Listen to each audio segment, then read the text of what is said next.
Oh, it my bad. I completely screwed up and accidentally closed the space. But people are clearly excited about hearing about the case for Eritrea, and people have come in, and so yeah, let's get into it. Awit, are you able to speak? I am. Would you believe it? I just made my brew and I made my toast, jam and spread, and I just barely got home. And this is the best start ever because everything else I just have to join a bit later all the time. But I don't know how you guys Awesome. managed. Awesome. So it's like, I mean, yesterday it was also beautiful. I mean, I went to bed midnight for 3 hours. But what happened with our two Mali brothers really, made my day. I'm sure it made, your day to everybody else. And today I will try and stay on, for Eritrea, for my nation's sake, see how long I'm going to last before I pass out. Yeah, so I'm here, Karanja, and thank you, Brief Scope, for giving me the opportunity to co-host with you, and I'm here to do my best to get this thing right. Thank you. Mike to you guys. Thank you, Imara. I see you over there. So our only agenda really today is to do a case study of Eritrea because I think that Eritrea remains an example for all of us in Africa and really all of us in the Pan African world, and quite possibly for the whole of the global South, because the fact that Eritrea has managed to be self-sustaining while under sanctions is a feat that is to be admired, and that should be that we should attempt to replicate the for the rest of us Africans. And if you're not here because you don't agree or view Eritrea as an example to be replicated, I mean, this really isn't the space for you. So I'm not sure why you would be joining. It's not going to be productive for you. You're better off in a space where where so um yeah, I see some people finding it funny that Eritrea, in my opinion, is a situation to copy and replicate. And it's interesting because I just came from with Bashona in a Zimbabwean space with one of these organizations, one of these international organizations. They call themselves Transparency International. What a joke! And their work is to rate corruption across the globe, and of course, they rate corruption in African countries very highly, including a country like Zimbabwe, which is under sanctions. And then they they were discussing corruption in Zimbabwe in a complete vacuum, as if it's a complete vacuum, as though there are no sanctions on Zimbabwe, as though the people of Zimbabwe are able to function, uh, in their economic life without, um, you know, without interference, without really powerful international interference that ensures that they cannot function. And so Bashana was in that space, and I see your hand is up. So welcome, Bashana, and over to you, actually. Thank you so much, so much, my brother. Thank you, the host and the other co-hosts. How are you, my fellow Africans? Yeah, one thing that I want you to understand is that Africa is actually at war with these so-called international bodies, or so-called the for example, the IMF, World Bank, and other. other international organizations, because they are creating a kind of barometer that will, for me, it's actually a racism barometer whereby they actually. Daddy.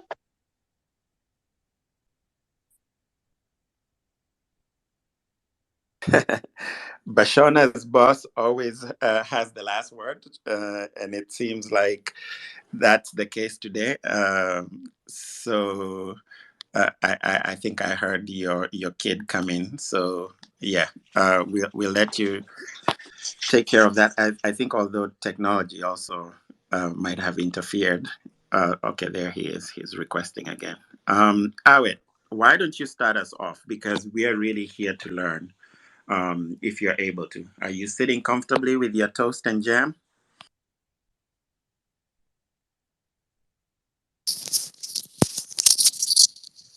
Absolutely, Karanj, and I'm making sure my mouth is not stuffed when I'm talking. Right. So it's just a quick lazy people's meal. I think you're absolutely spot on. I will hopefully I will do justice to Eritrea and to everybody in here. I'm sure there are more enlightened people than I am, because my background, although I was born and bred Eritrean, I had to leave Eritrea at the age of 8, because of the wars that have been going on. And to some people who might see, my picture in there, still look the same. But I was born in 1970. And by 1978, I had to leave Eritrea, which would make me about 52 almost this year. Yes, the Sha'biya spirit always, does, when you always occupy your mind, you're busy. Um, really, it's like, what is it that saying that says, um, it's a terrible thing to waste. The mind is a terrible thing to waste. So really, with Sha'biya's attitude, even the most oldest person is never too old to learn something new. And we, as most Eritreans, you will find them like really young looking, despite their age. They told their age. It's not just me. A lot of them who are very, very active people, mind, soul, and body, they tend to remain very, very young. I don't know, for some reason anyway, in all of our cultures, because we have 9 different groups. So to start, you guys, for people who do not know Eritrea, hopefully, I will do. Wait, I didn't know this was a beauty tips No, because because thing they might under say sanctions. I left Eritrea at the age of 8, and they see a young looking picture in here, and I'm exactly that person. They might get confused, like that can't be true. So I have to we have to be able to talk about things that we know, and then when questions rise, then it becomes like people can question it and say, yeah, there could be a bit of truth to that. You know what I mean? So basically, yeah. So Eritrea. Eritrea is located on the Horn of Africa. To the east, is bordered by the Red Sea. To the west, you have Ethiopia. To the north, almost Sudan. To the south of it, you have Ethiopia and Djibouti nations. So just geographically, I think those map, clearly shows with that television sign with the horn. And our attitude is to actually, it's like really hold the bull down by its horns, and that's how Eritrea succeeded. But to know about Eritrea a little bit, post-colonials, like in any other African nations, it was formerly colonized. A lot of other powers tried to colonize it. It was first the Ottoman Empire, and there's remnants of the Ottoman design in Eritrea, especially in Massawa area, in the lower lowlands. That was defeated, and there were still 9 cultures at that time. Okay, and the Ottomans left, and then you have the Egyptian influence that came in, Egyptian empire that tried to colonize it, and there's a little bit of remnants of architectural connections there. Even as far as historical archives within the pharaohs, and the monkey that is actually found within the esophagus is actually an Eritrean. That was a study, I think, by an American archaeologist and so on. You can dig into it later on at a later time. A lot of people question where is the Punt land, or the beginning of civilizations and so on.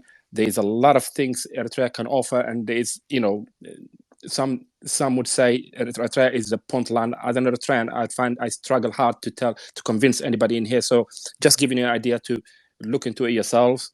But after the Italian colony for 41 years, the British took over for 10 years. Remember, the British were colonizing Sudan at that time, okay?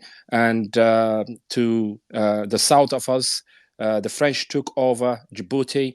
Most of our Ethiopians will tell you how it is done. It's better coming from them. And then you have Somalia also that was colonized partly by the Italians and the French, hence the situation of Somaliland and Somalia. Okay, now after the British,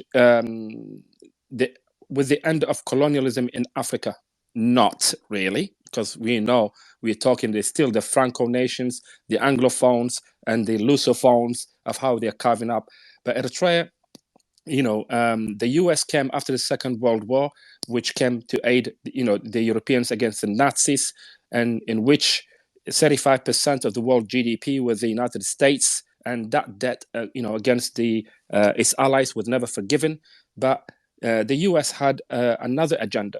The US was never a colonizer in Africa, so to give it a face of an African value, despite most colonials, you know, and at least not in practical, but in writing, you know, when they left physically, the French is still there. Colonialism still exists in Africa, one way or the other. But at the end of the day, most countries were given independence, with exception to Eritrea. And the reason being, the United States says, despite the Eritrean people deserving their independence, you know, when the colonists gave independence back to those nations, so-called independence, but because of this strategic interest, okay, in the region, we are going to annex it to our ally Ethiopia. Now, I do not want to go into a complicated issue because we want to stick to this subject. So Eritrea is one of the most developed African nations at that time. You can go and look at the archives, guys. Okay, the British uprooted all its basically its industries to make it look like a country that cannot sustain itself. Okay, hence you have to annex it to Ethiopia. That was a federation also for 7 years, but under Haile Selassie, the United Nations flag that some of you would see the Quislings, we call them, or the pro-TPLF, pro-America hegemonies and so on, that you would see them with a blue and a green olive wreath. That was the United Nations flag given to Eritrea at that time. It was still called Eritrea, okay? And yet the Haile Selassie burned it down, and there was another occupation by the Ethiopians in which in 1961, to be precise, 1st of September 1961, an armed struggle by, you know, a group led by Hamid Idris Awate, which later died of food poisoning, you know, with a group of other 6, shot the first fire, okay, first weapon. Now, historically, the Eritreans were, you know, during the colonials under the Italians, they were the strongest army in Africa, which 150,000 of them from as far as Somalia. You will find Eritrean Somalians who actually went to Somalia, never came back and said, it's like we are Somalis, and they stayed there. So there is a connection. As far as Tripoli, Eritreans fought for the Italians because the colonials really never came in force. Even the Italians who occupied Eritrea, they were really farmers, you know, taken by force from Sicily, you know, with guns in their hands, and only few people who armed the rest of Eritrean, you know, under the Italians to actually do their bidding, their wars, like they have done, you know, Africans to Africans, you know, to serve the hegemonic interests and carve up Africa. I think historically, Karanja and everybody else could look into it, but that's how it was done. You know, it's like, so Eritrea, you know, was not spared on that. But after 1961, the war has changed face, and that is to get rid of the occupying forces. At that time, Ethiopia was, you know, aided by the United States under Haile Selassie's regime, and the Derg took over. By that time, when the Derg took over, the Russians came in, okay? The Russians were aiding the Derg, and the Americans did not want to lose out. They still kept arming the Derg, also Mengistu, simultaneously.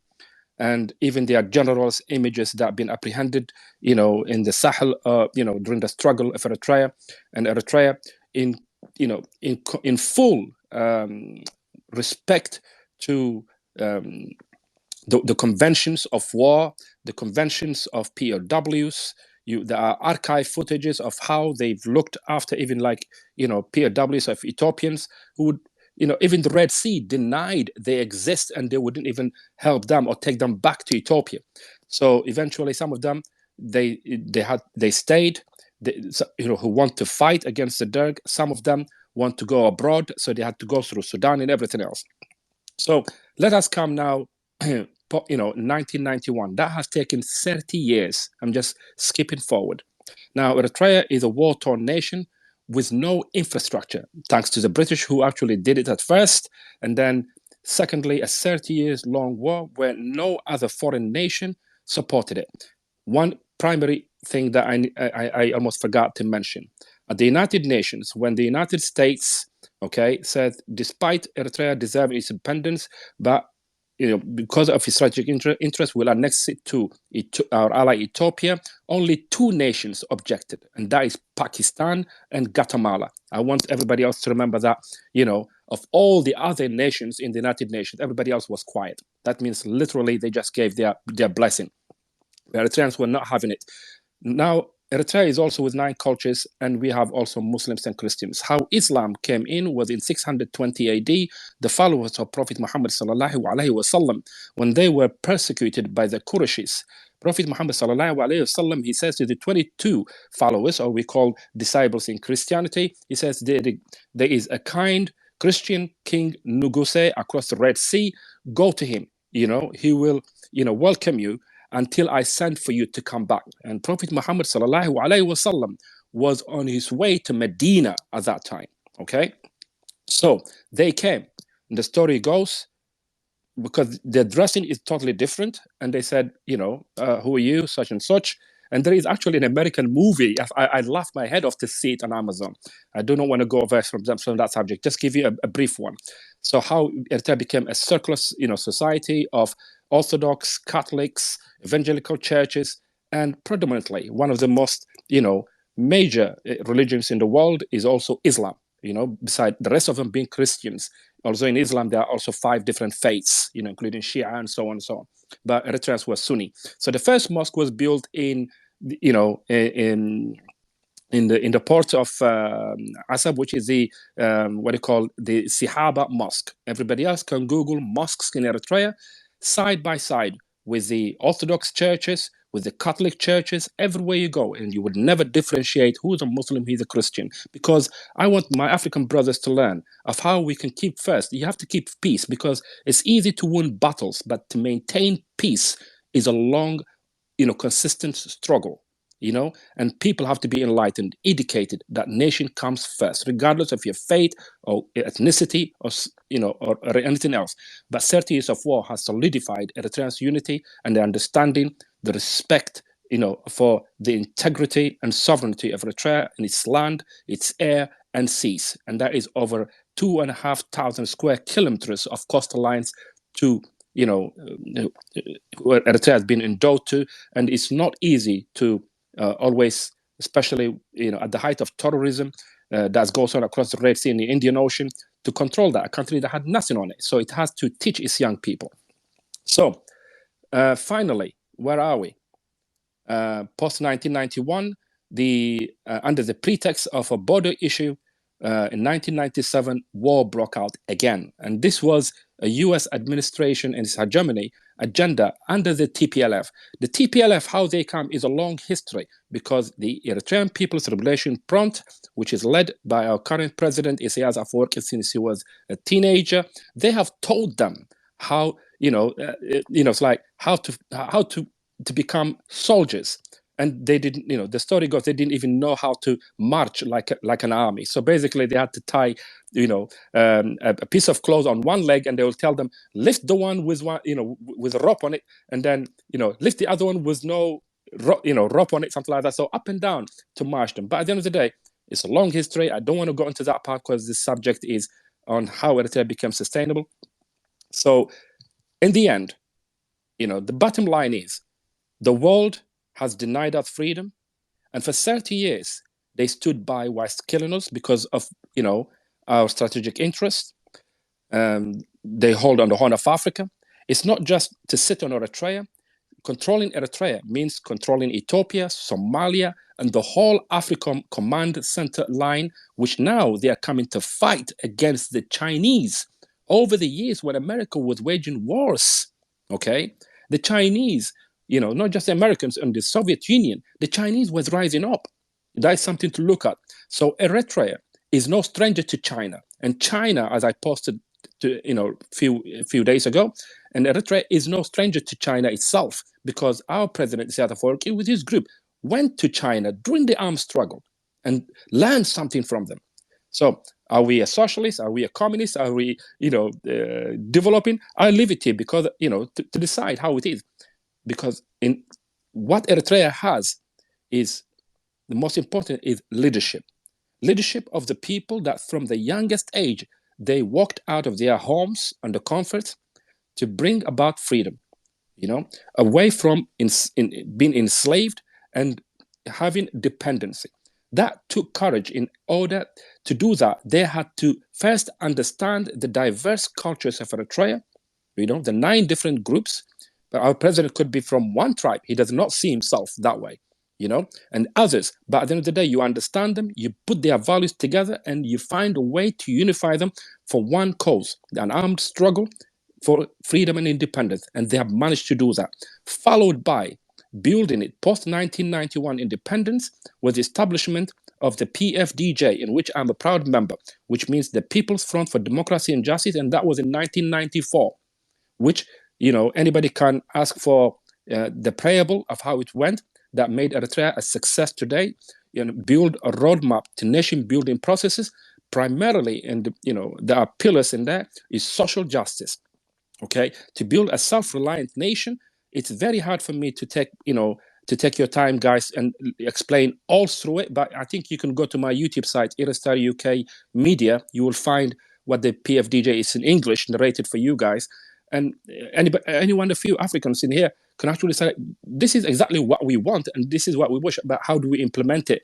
And you need institutions like that. So at the end of the day, anyway, the PFDJ, the People's Front for Democracy and Justice, was demonized over and over and over, because you always see it. They will say yes, dictator, and then followed by the People's Front for Democracy, and they've tried everything all the way to the Commission of Inquiry into Eritrea. Eritrea's success are its people, and its people were endowed by leadership that says, in a small context, just to put it mildly, they do not have their children studying abroad. They do not send their wives in private jets abroad. They do not sell an inch of their country. They live with, amongst their own people. Honestly, you walk into the city of Asmara, no, let alone a president, no other individual can have a tinted window in his car, and the president's vehicle is not even armored. Every, leadership which I have seen drives himself, with a G registered. G means government vehicle, okay? That post its due time, when it's supposed to finish, it's at home or it's work. It's never driven at night. It's never driven any other time. And they drive themselves. And believe me, other diaspora I've grown up in, in the West here, by 2010, I have realized there was something going wrong. There's an agenda to destabilize a country that I have left. And as I did not fight for it, I wasn't going back. How foolish I was. For 38 years, post-Eritrea's independence, I never returned until I heard dictator. And I said, President Isaias and his fellow colleagues and, brotherhood can never be dictators. I'm going back to Eritrea. I came to United Kingdom in 1990. Until 2005, I refused to hold British passport, because I have known that the UK was one of the reasons why I became a diaspora, long before I was born, right? So I honestly said, why did my mom bring me to the UK here? So I did not apply for a citizenship nor a passport. But when I saw my country being demonized by the very country I work hard and pay my own taxes to, and stopping me to support in any way as a citizen of that country to pay, rehabilitation tax of 2%. The UK average income at that time is £10,000. 2% is only £200, and they would stop it. I said, what? Give me that passport. I took a UK passport. I went to Eritrea in 2013 for the first time since the age of 8 when I left it in 1978. And that was a festival in Deg Amhare at that time, unlike the usual, which is always in Asmara. And I've taken a lot of photographs and I've seen how the president and his colleagues, with no bodyguards, walking amongst their people in an open field that anybody could shoot at him. They have self-belief because when they went to war to bring freedom, they already gave their life to death.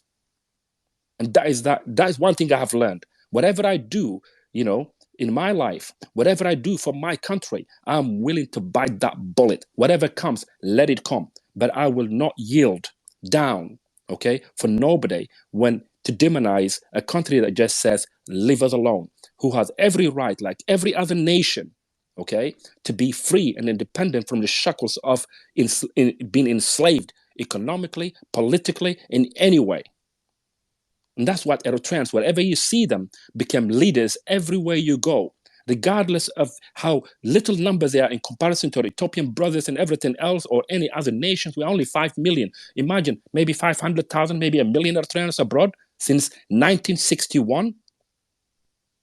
And yet they have stood side by side with their nation, and a country that refuses to receive money from the IMF or the World Bank or any aid, okay, that kicked out the NGOs in 2000 and well before, and says no to aid. And this country, the youth build that nation. Now we hear stories every time. There's like national service. This, come on, how was America built? $1 a month, $1 a day was it to build it? If not, even bring the Chinese who build the railroads under extreme bad conditions. And we've seen what happened to it once Pearl Harbor was attacked. Eritreans, only citizens of that country can build their own nation. For that, education was vital. And the government of Eritrea spared no money to make sure there are enough education systems. As of today, we can see them. 24 UN agencies, delegations from Africa are in the city of Asmara, who they've just signed development and cooperation framework for the next 5 years in education, in healthcare, in infrastructure, and everything else.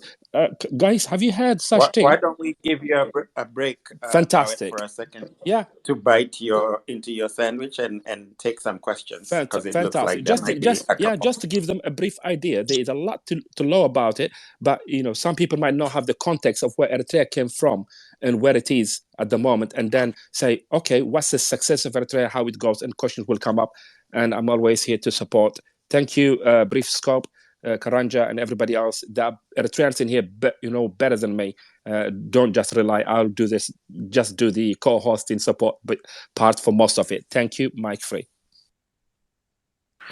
Well, no, I think we'll need you to do more than that, because we're going to have questions for you. I'm pretty sure. I was looking at stuff to post on Eritrea on the good old Google machine, and there's all kinds of headlines like such as why Eritrea is called Africa's North Korea, and I saw one article saying something about how Isaias Afwerki has subjected his people to decades of gosh, I can't even repeat it. I don't even remember. Like hogwash, basically. But it's good to be able to hear from the people from the country, right? And hear how you view your country and how it's working. And I've never, ever encountered a group of Africans that are as proud of their country and of the leadership in their country as the Eritreans. And to me, that suggests that something...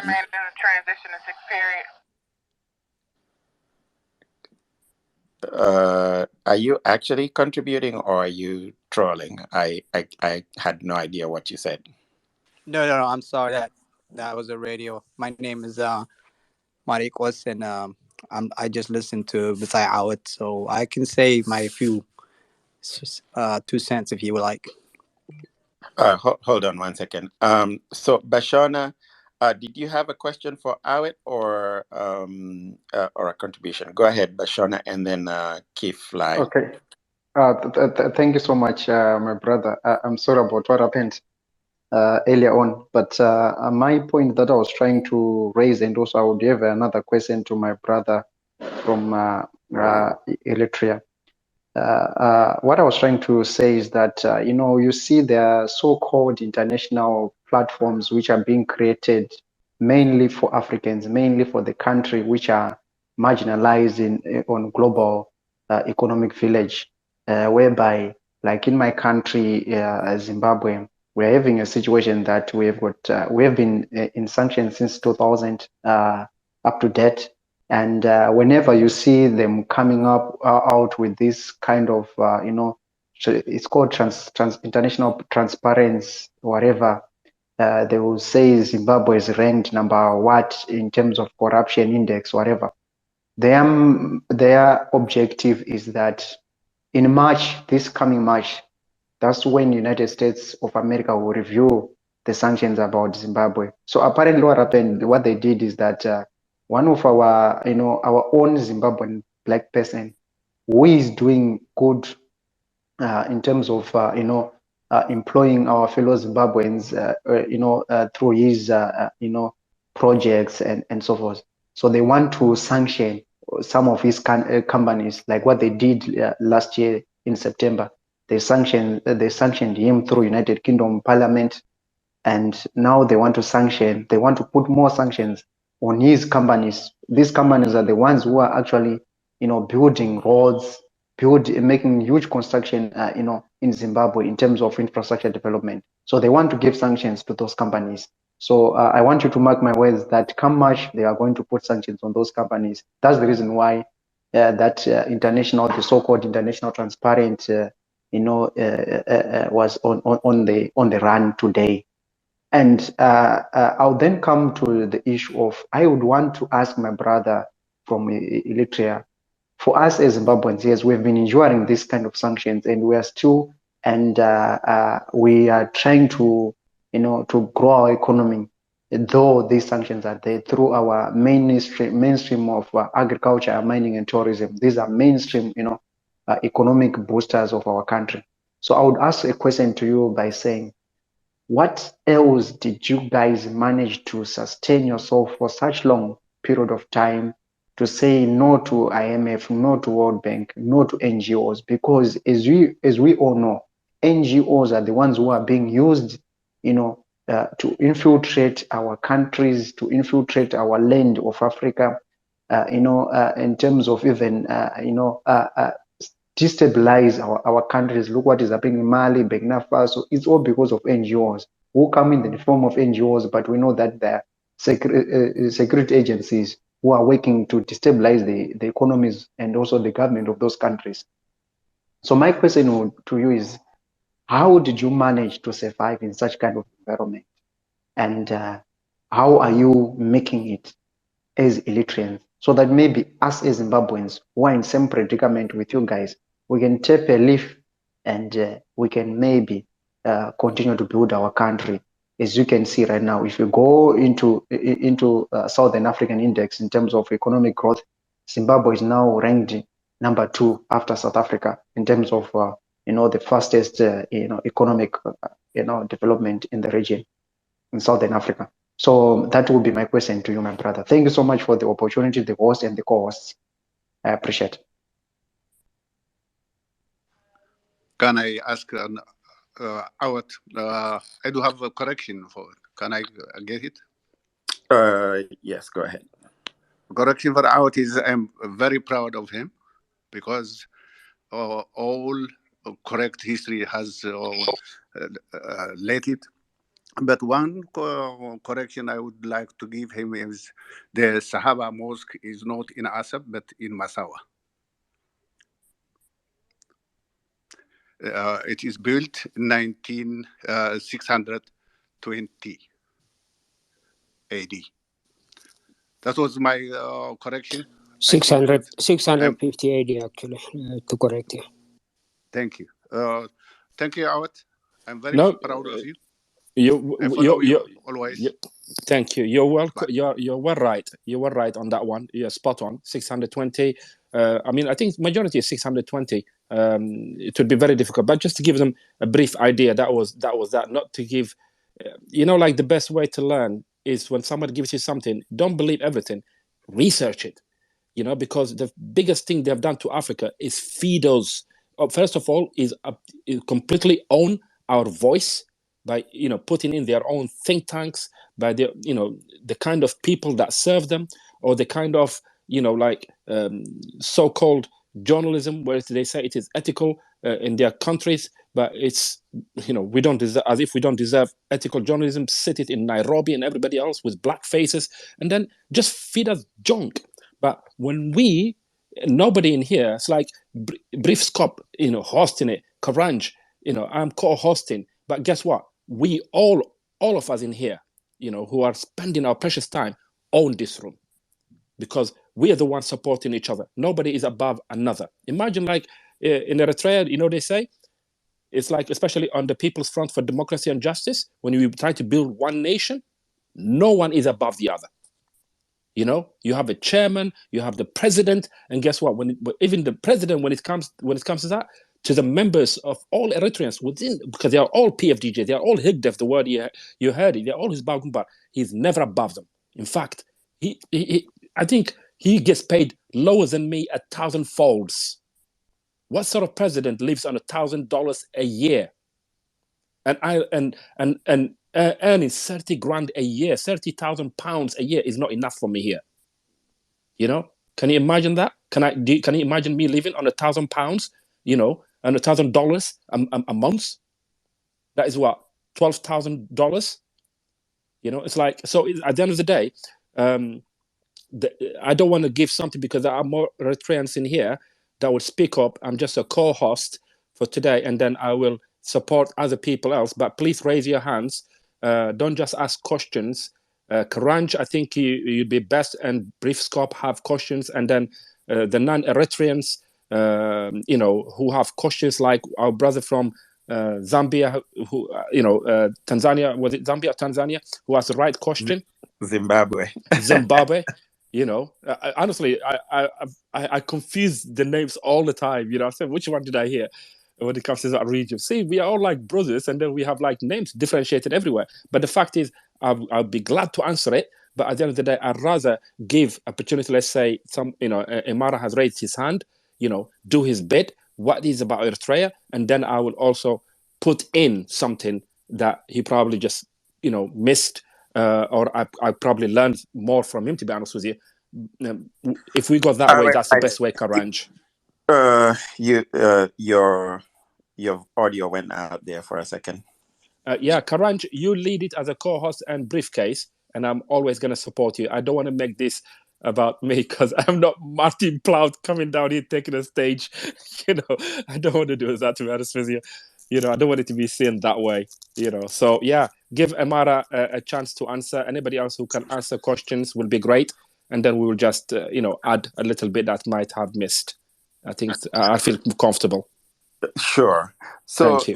I guess one of the things that I'm very curious about is, you're pointing out, for example, the issue of the economic issue of people's incomes, which is one of the issues that I always raise, even when I was in the Zimbabwean space earlier on. The thing that my contribution, because I did get a chance to contribute, was that there's a direct correlation between the people's inability to make a living to support their lives and quote unquote corruption, because they like to pretend that corruption happens in Africa in a vacuum.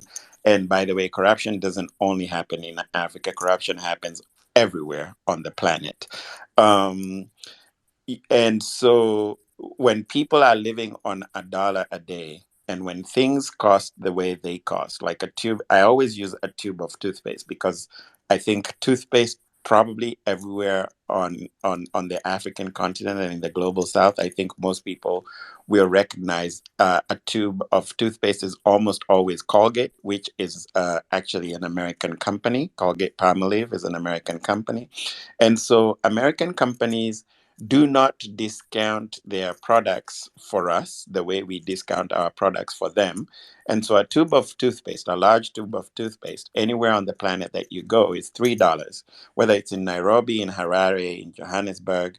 Um, and so I'm very curious as to the people's incomes and what people are living on, the average income, or is that a factor, or has the government somehow gotten around that through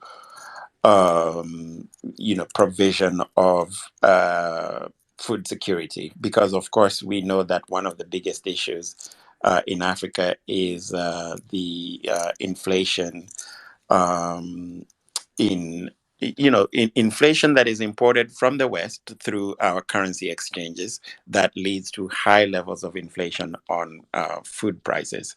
So that anybody who has an answer to that can take it. And Imara, let's hear from you. And also, I don't know if you'll be able to answer. Well, anybody can answer Bashona's question as well. Imara? Thank you, Koranja. Thank you, host Brave Scope. And thank you, Brother Awad and Comrade Awad, for articulating what needs to be articulated. And it was a brief one, it was a good one. One thing, a little bit that I have to correct you for the sake of the wider audience. It was, you said the Russians were helping the Dark regime. I would rather say the Soviet Union, because it was during Mikhail Gorbachev that they were being helped.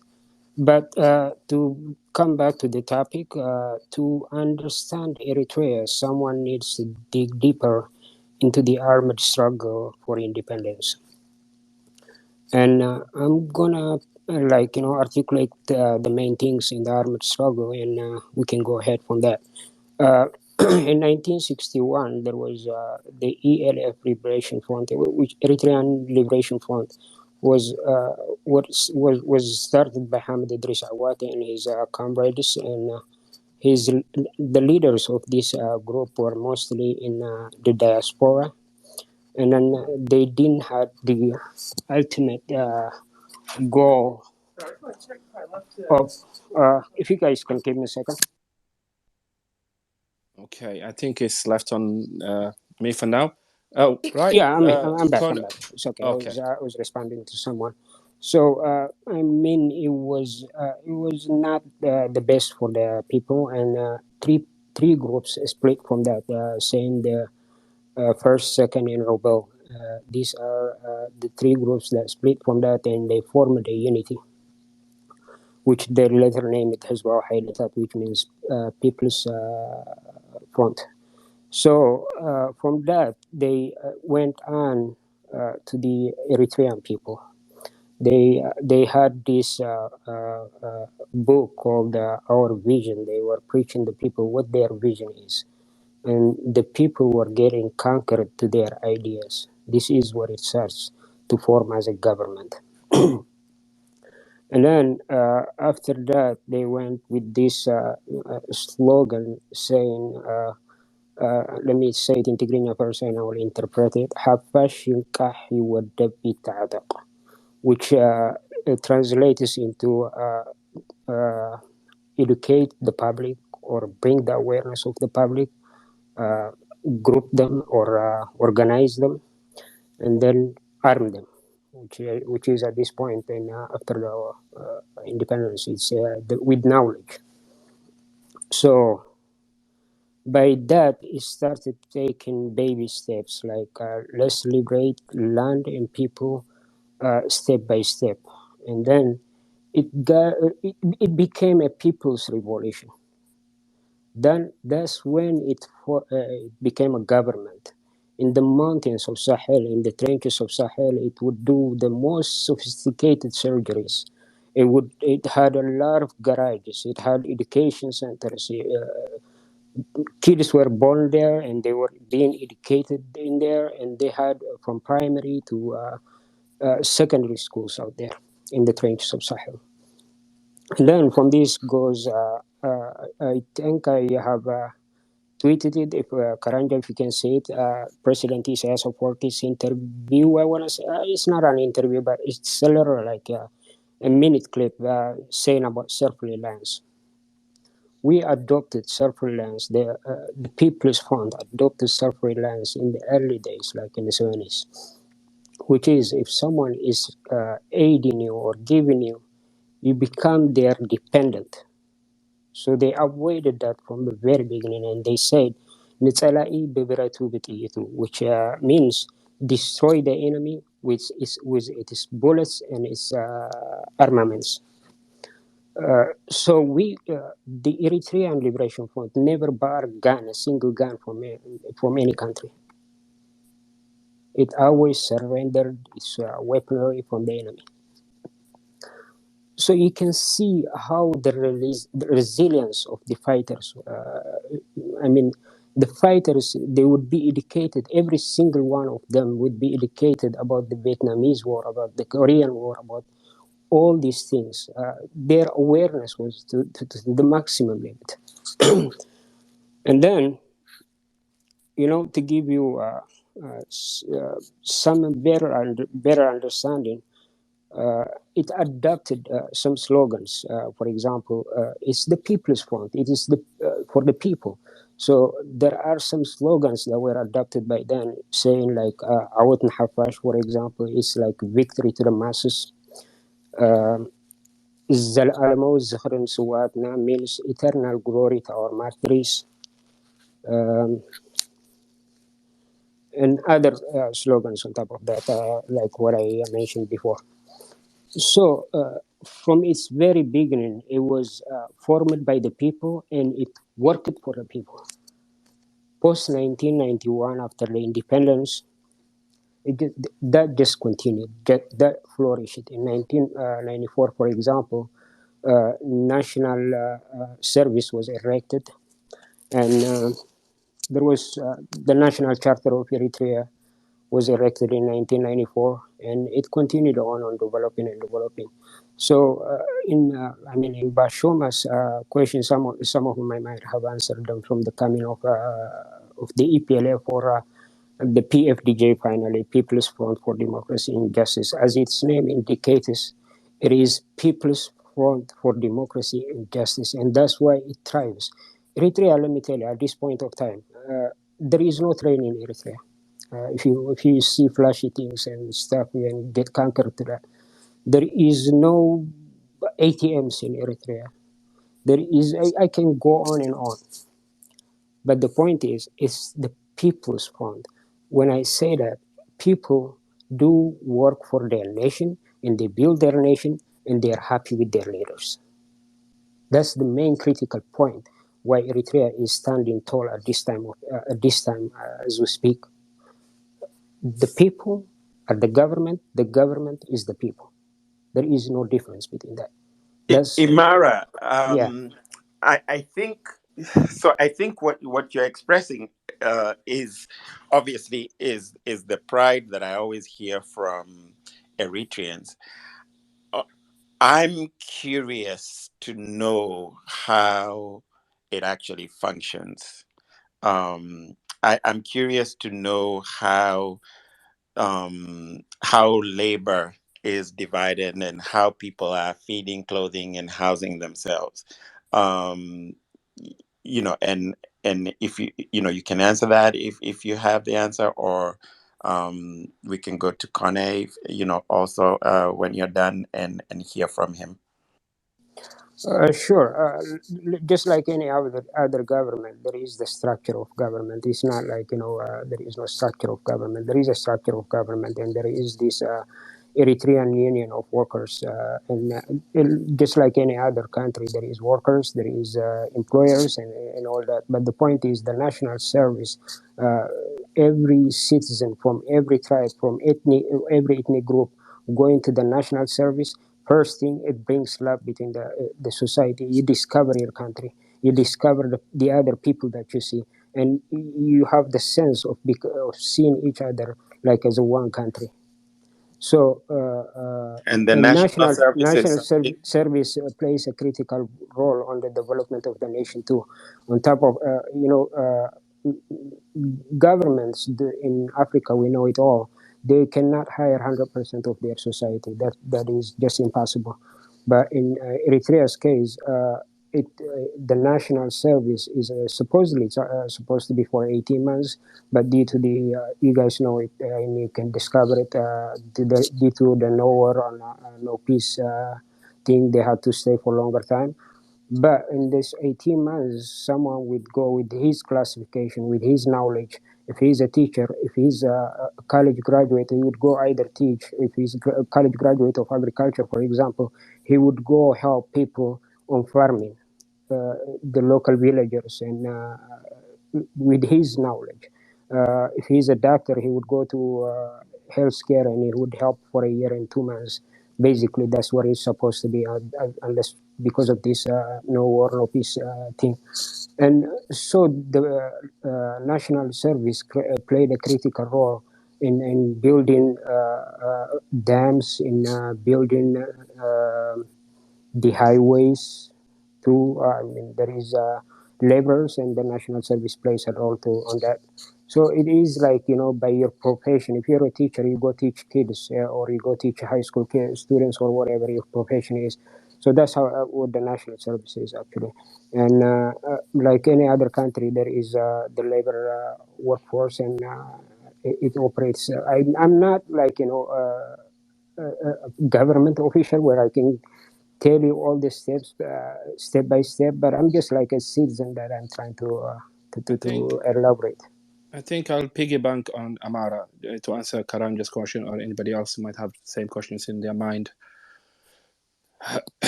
Eritrea, like being an ancient country and what it has gone through, it's no different to what Africans have gone through. But first of all, before I continue, I will say to Kaneh, Haile, something like that, who's just smiling. I have checked your profile. We'll give you the opportunity if you only act mature. A mature person is welcome in here, and if you want to be treated like an adult, you have to act like one. Okay, I'll leave it at that. I know you're a Tigrayan, but at the end of the day, it's also an insult to have Tedros's image on this space. Before I can give it to you, I would urge you to turn that picture to show a bit of respect for the people of Ethiopia and Somalia, and even Eritreans. Tedros' picture is not gonna touch us, but please do change it and come back and behave yourself before I block it. Yeah. Now, Karanj, brief scope, please. We're not gonna give this person a chance again, because he's just gonna steal the whole show. He's just an attention seeker. If you can understand, thank you very much. He can sit there and learn something. Do not block him, but do not give him the mic. And that's just my statement. But it's up to you guys. Right. I'm sorry, Awet, I was not paying attention. Yeah, it's okay, because I know Karanj, because like as co-host, I always double check people's profiles, and he's got Tedros's World Health Organization, and it is an insult for our patrons in here. We have a lot from Ethiopia and everything else. He's here to intimidate with that kind of picture. We should not tolerate it. I mean, are we gonna tolerate somebody who committed genocide over 1 million people? And to show their picture in here, or even Hitler for that reason, for example, we do not tolerate it. So we shouldn't tolerate people like that who are laughing in the faces of people who've suffered a lot, who are suffering a lot till this day. That's all I want to say on that part, But I was gonna give him the opportunity if he behaved himself. So, Eritrea. To us, sometimes what's its secrets? Well, we have one thing most importantly. During our struggle is one thing, even till this day, because we know our enemy, and we hope the Pan-Africans, who are actually suffering, trying to come out of the clutches of being enslaved in many ways, being stripped of their dignity and sovereignty. There are ways to get out of it, and the way to get out of it is, first of all, we know the enemy, and the enemy, what machines they used. When it comes to Eritrea, we were stripped of our right to be free from the start. That's all we need. Nobody's going to give us our freedom, let alone food on our table, clothes in our, in our bodies, warmth and shelter. We were there by design to serve these people. We said no. We said no more. The only African country out of 54 currently, it was perhaps, Eritrea was the 52nd when it became independent in 1991, I believe. Okay, so at the end of the day, for 30 years, despite 51 plus nations that 60 years ago in Africa were independent, look where they are now. Can we measure their really sovereign integrity, economic development, or human index, what they call incomes, or through education, issues of equal pay, the kind of living standards? Other Africans who became 60 years ago independent from the colonials, are they really independent? Did the colonials really give Africa its freedom? I guess not. Otherwise, Malayans would not be here. Nigerians would still not be suffering as they are, even though it is the richest country, with oils bigger than Dubai and everybody else. Okay, so colonialism still exists. But when it comes to Eritrea, you can ask that question to yourself. A country that said no, a country that has to face the two powerful nations, the CCP, which is the old Soviet Union until the days of Mikhail Gorbachev, okay, and the United States by itself and its hegemony, okay, and everybody else, including Canada, okay, that supplied all the necessary arms and necessary food to wage a war against a population of 5 million. Ethiopia at that time was 58 million. Today it is 110 million. And yet Ethiopia is trying to find, its peace and sovereignty and integrity. But first of all, finding its unity. And we are there to support them in every way we can. So at the end of the day, Eritrea, one of the secrets that we have is you see it, you hear it, if you see it, you haven't seen it. If you heard it, you haven't heard it. First of all, Eritreans were very, very strong at keeping a secret at the harshest conditions, during occupation and then wars everywhere we go. Even as a diaspora myself, I see it. If I know it, if I go to meetings, I haven't heard it, I haven't seen it. But if I heard any foreigner or even a TPLF who can speak my language, an Eritrean who's betrayed his nation, guess what? I'm merciless towards that person. Because a country does not just represent me, it represents 5 million others like me. So I have to think beyond myself, nation first, peoples. That's why, victory to the masses is very vital. If, our Tanzanian brothers, our Malian brothers, victory to the masses. But So, Eritrea's Awe, success, go on. I'm really, really, really, really trying to learn how Eritrea functions. I mean, I understand your pride for Eritrea. As somebody who doesn't know how it functions, I want to know how self-sustainability has been achieved. Works. So Imara, for example, talked about the National Youth Service, which I'm guessing young people do immediately after high school, presumably before college, because I think Well, that's how it usually works in the countries that have it. By the way, Switzerland has a national service, and every citizen in Switzerland does the National Youth Service. I've never heard the Swiss one being attacked as as if it's somehow slave labor, whereas when anywhere else it is performed, it comes under attack. And I'm sure Switzerland is not the only Western country that does it. But anyway, I mean, we're not here to compare Western countries.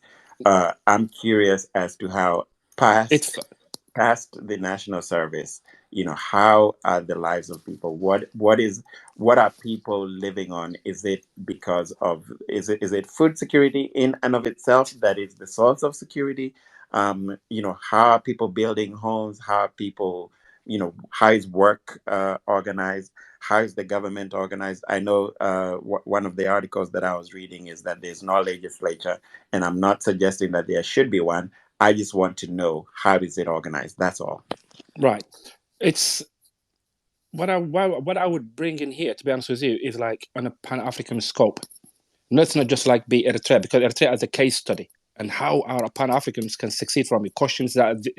Burning questions that from other Africans that's raising in here and putting it down there. Because one thing you'll find is die-hard Eritreans do never honeycoat the story, and certain structures that would be treasonous for me to say this is how it works. And I'm not in government, but I would carry myself as a government, because one thing we talked for a long time in any spaces is like, we understand citizenship, and that's what Eritrea's success is.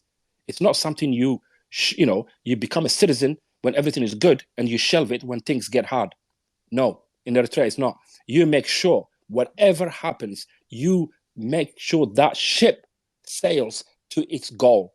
And I understand that there are sacrifices. I mean, I think that Imara has always made it clear, as well as other Eritreans, that the average Eritrean understands that because of sanctions, especially, and in order to build a nation without taking loans from the West, that there are certain sacrifices. I want to know what those sacrifices are, and I want to know how that functions. And it's not because it's not to suggest, like, I'm from Kenya. There are Kenyans who live like people in Hollywood, and they're not necessarily the wealthiest Kenyans. Like an average upper middle class Kenyan lives an amazing life, and I recognize that Kenya, as a hyper capitalist country, there are people who enjoy that lifestyle and who would not ever want to give it up. I, however, as a Kenyan, I am very concerned about the fact that there are so many people in my own country of Kenya that live in such dire conditions, in abject poverty, in slums where there's no running water. I know these people. They are, some are my relatives, some are my friends, some are people that I care deeply about. Some are people that I have come across because of my work to try and do my bit to alleviate some of these struggles. So for me, that system that exists in Kenya, that hyper-capitalist system where some people live like they're in Hollywood and some people live in abject poverty, is not a system that is functioning or that is functional. It's not a system that I admire or would want to replicate if I had a magic wand anywhere. So I would like to understand, what the average work life and family life of an Eritrean is, and I would like to know what the secret is. Dude, like, you're not going to share the secret with us? I mean, we want to build Okay, let me other put African. something on that, Karanja. Like Awad mentioned, in the 1950s, Eritrea was the second most industrialized country in the whole of Africa. I think South Africa might have been the first. But after the British came to Eritrea, they dismantled everything and they sold it all the way from Pakistan to Ethiopia and other countries. I'm not sure they sold it to Ethiopia. They might have given it, but they dismantled all, including, we even used to have a cable car that ran from Massawa to Asmara. They dismantled everything. So mostly after independence, or after all this armed struggle, most Eritreans were on 80% of Eritrean families were farmers, pretty much, to put it on that way. And we do not have this super duper population societal gap like what we see. I've lived in Kenya. Like what you're saying, I cannot totally understand it. There are people who live in slums and they earn barely money to sustain the night. I've witnessed that. And there are some people who live like, as if they are living in Hollywood. We don't have that gap in Eritrea. Of course, there are rich people and poor people, but the poor are not just like poor. It's just like, they can sustain their life. Like previously, I mentioned to you about the minimum integrated household program. Like, the government will support them with giving them cows, beehives, and all.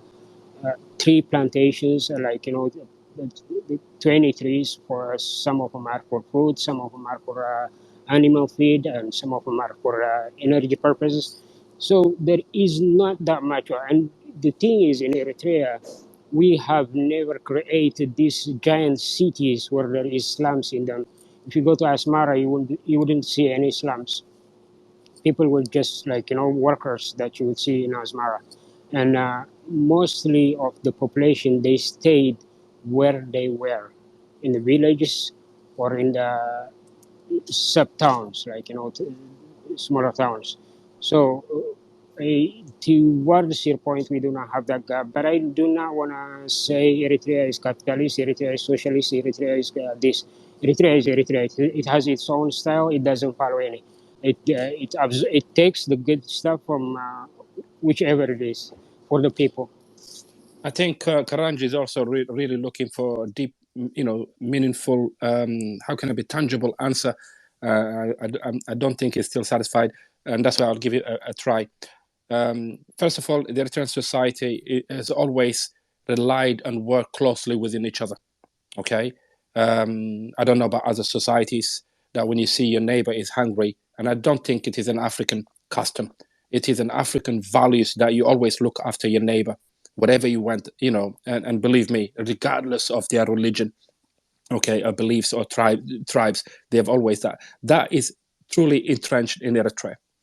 Secondly, as the West have condemned Eritrea for their own interest, it is in our own interest to build our nation from scratch. So, for those countries, first of all, what sets us aside is the leadership that puts people first. Social justice. People need to be fed, be housed, be educated. And at a time where Eritrea came from nothing, from ashes, where there are even books that says even the stones are burning. Okay, that happened. 30 years of war, a devastation is not simple, and let alone a rebel group that have, through practices of feeding its own army. Not only that, because the world was not supporting it, okay, and then feeding everybody else around it, okay, apart from the occupied territories to the south, which was difficult. There were farming mechanisms. Every institution that in a modern day developed country runs during the armed struggle, okay, Eritrea was running it. Once they have liberated the country, they started implementing it. The workers' union has always been there. The farmers' union is always there. Every discipline, in particular, the horticultural, the music, the culture that galvanizes the people's soul. Some music would touch your soul, and I don't know about where the rest of my African brothers come. There are songs in there which is like, let's say in South Africa or anything else, that will tell you, "Aman, keep going." It's like strong, that governs unity, harmony, solidarity against a common cause, against a common enemy. You know what I mean? Those songs galvanize Eritrea's solid foundations, but it post conflict, post independence of Eritrea, the 1994 has to have from transitioning from an armed struggle to a nation building, and that's where the PFDJ comes to. So when the PFDJ had its own 6 pillars of how it's going to build a country, it's no to aid to start with, end of story. So to build a self-reliant nation, people need to be where they need to be, where they need to stay. Nobody, like some, let's say like in Addis Ababa, as of yesterday when I Googled it, 5 million people live in Addis Ababa, the capital city. Ethiopia is vast and beautiful agricultural places and everything else, but 5 people concentrated in one. In the capital city, Asmara, is no. And a good leadership will say, no building, no high-rising towers. Because social justice would demand, and how it works is that, first of all, the people have to act citizens and to connect with each other, right? 9 different cultures, they have their own regions of how they live, but they can go anywhere they want. And I've actually seen, I was looking at images, for example, of Asmara, and it looks, it looks like, I guess, like any other small tropical city. Well, and it's quite beautiful. I will add to you, sir. Recently, in Krakow, in Poland, in Asmara, the capital city, is a UNESCO heritage city with over 2,500 buildings built during the Italian era. The Italians didn't build it. Every resource, every brick, every sand was built, from the resources from Eritrea, built by Eritreans. Okay, and it is actually a UNESCO. So nobody touches these buildings. Yeah, I saw that actually. Yeah. Why don't we give Africa Unite a shot, and then we'll go around Matigari and Ezra. Correct. All right. Let's go. Yeah, let's go. Africa Unite. Okay. Thank you. Thank you for allowing me to speak. I'm not Eritrean. I'm Ethiopian.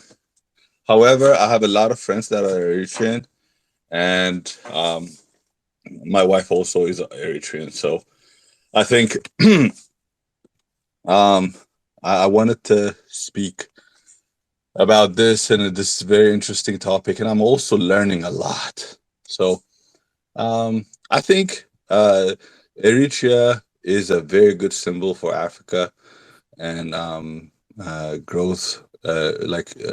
Basically, I think with resilience they showed to the world. I don't think they gained economically. However, I think they have shown a sense of respect. And I think that needs to be recognized.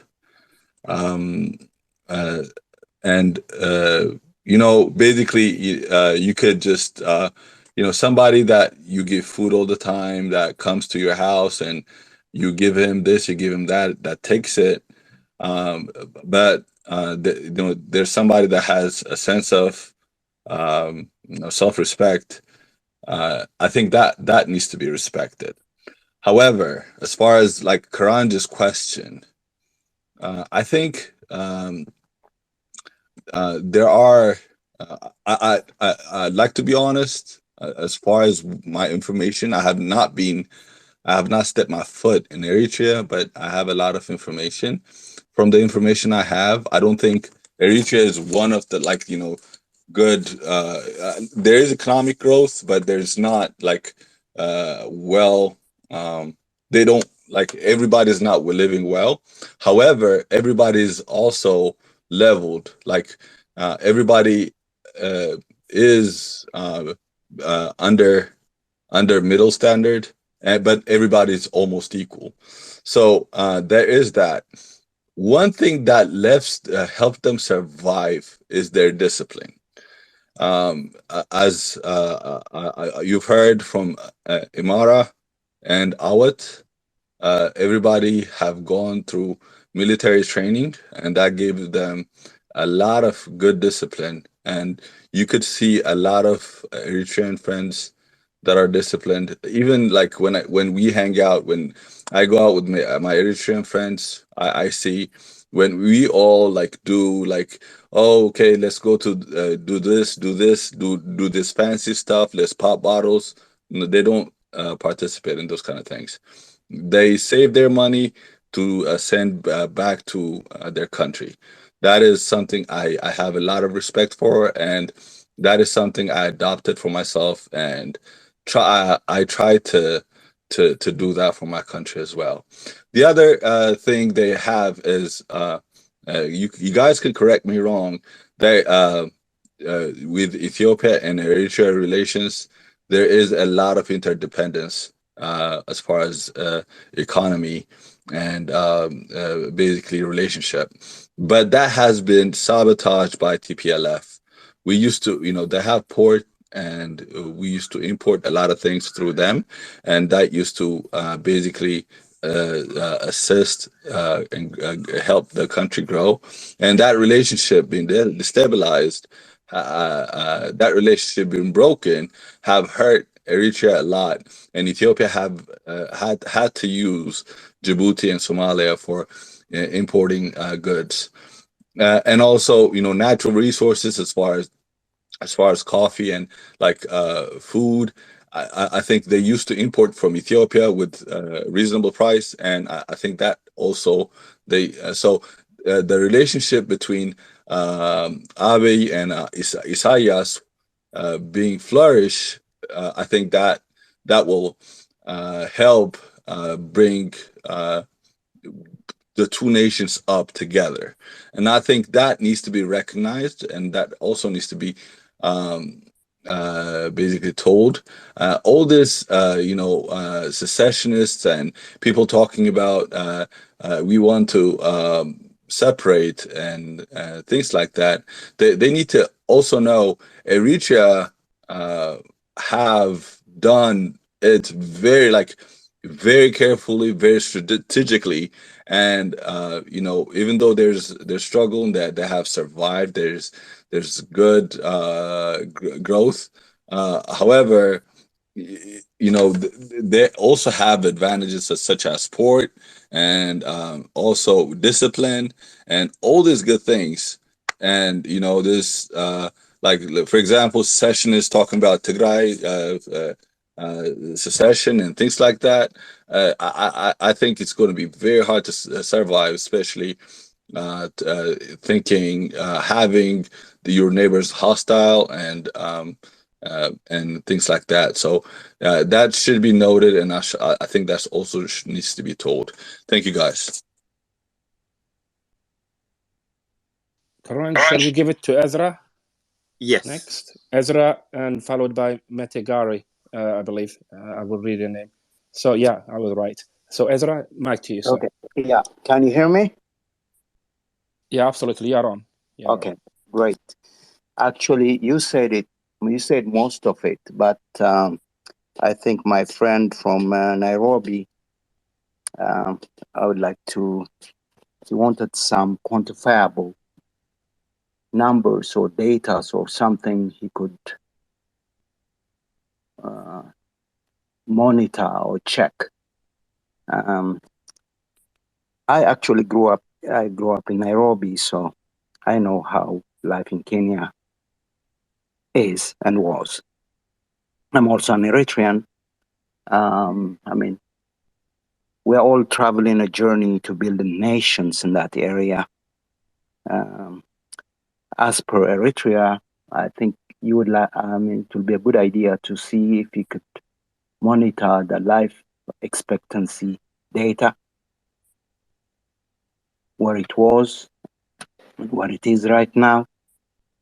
It's also a good idea to monitor the literacy rate right now and compare and contrast with the other nations in the area. I mean, I can give you a glimpse of it. It's close to the 80 percentile, and the life expectancy is in the close to 69 years old right now. And another data for you to look at will be the promotion of healthcare, survival of its asset, which is its children, and a lot of other things. All this was done with the participation of the citizens. I mean, most of them already told you earlier, this nation is built on social justice for all. That's basically the ideology we all follow. But I believe it's Albert Einstein that says that success is 2% inspiration and 98% perspiration, meaning you have to work hard for it. You could be inspired the whole day. If you don't work hard for it, you don't get anything. So, in the case of Eritrea, the 98 perspiration is real, and it's done with a proper vision, committed leadership, and dedicated citizens. So basically, that should be able to summarize what Eritrea is. Now, can Eritrea survive by itself alone in that region? The answer is no. That's why we have to keep on working on this no more movement, no more to poverty, no more to outside influence. We all need to work together because we have resources available in that region. We have the numbers we need, the population. We need to keep on building that region, convert it into a very dynamic, successful Horn of Africa and beyond. So, my friends in the East Africa area, Hakuna Zaidi. Let's move on. Thank you. Thank you for that. And actually, so that gives me, that reminds me. So some of the details that I know of, I'll use an example of the country that I know quite well because I've been looking at it and have traveled there, is Cuba. And Cuba has very high levels of literacy, low levels of child mortality, universal health care.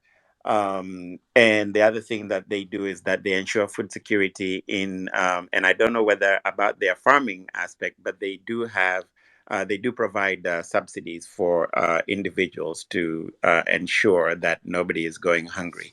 Now, those are metrics that are that are useful to know because essentially when you look at the lives of people you can see clearly, measurably, demonstrably how the Cuban government has managed to improve the lives of people.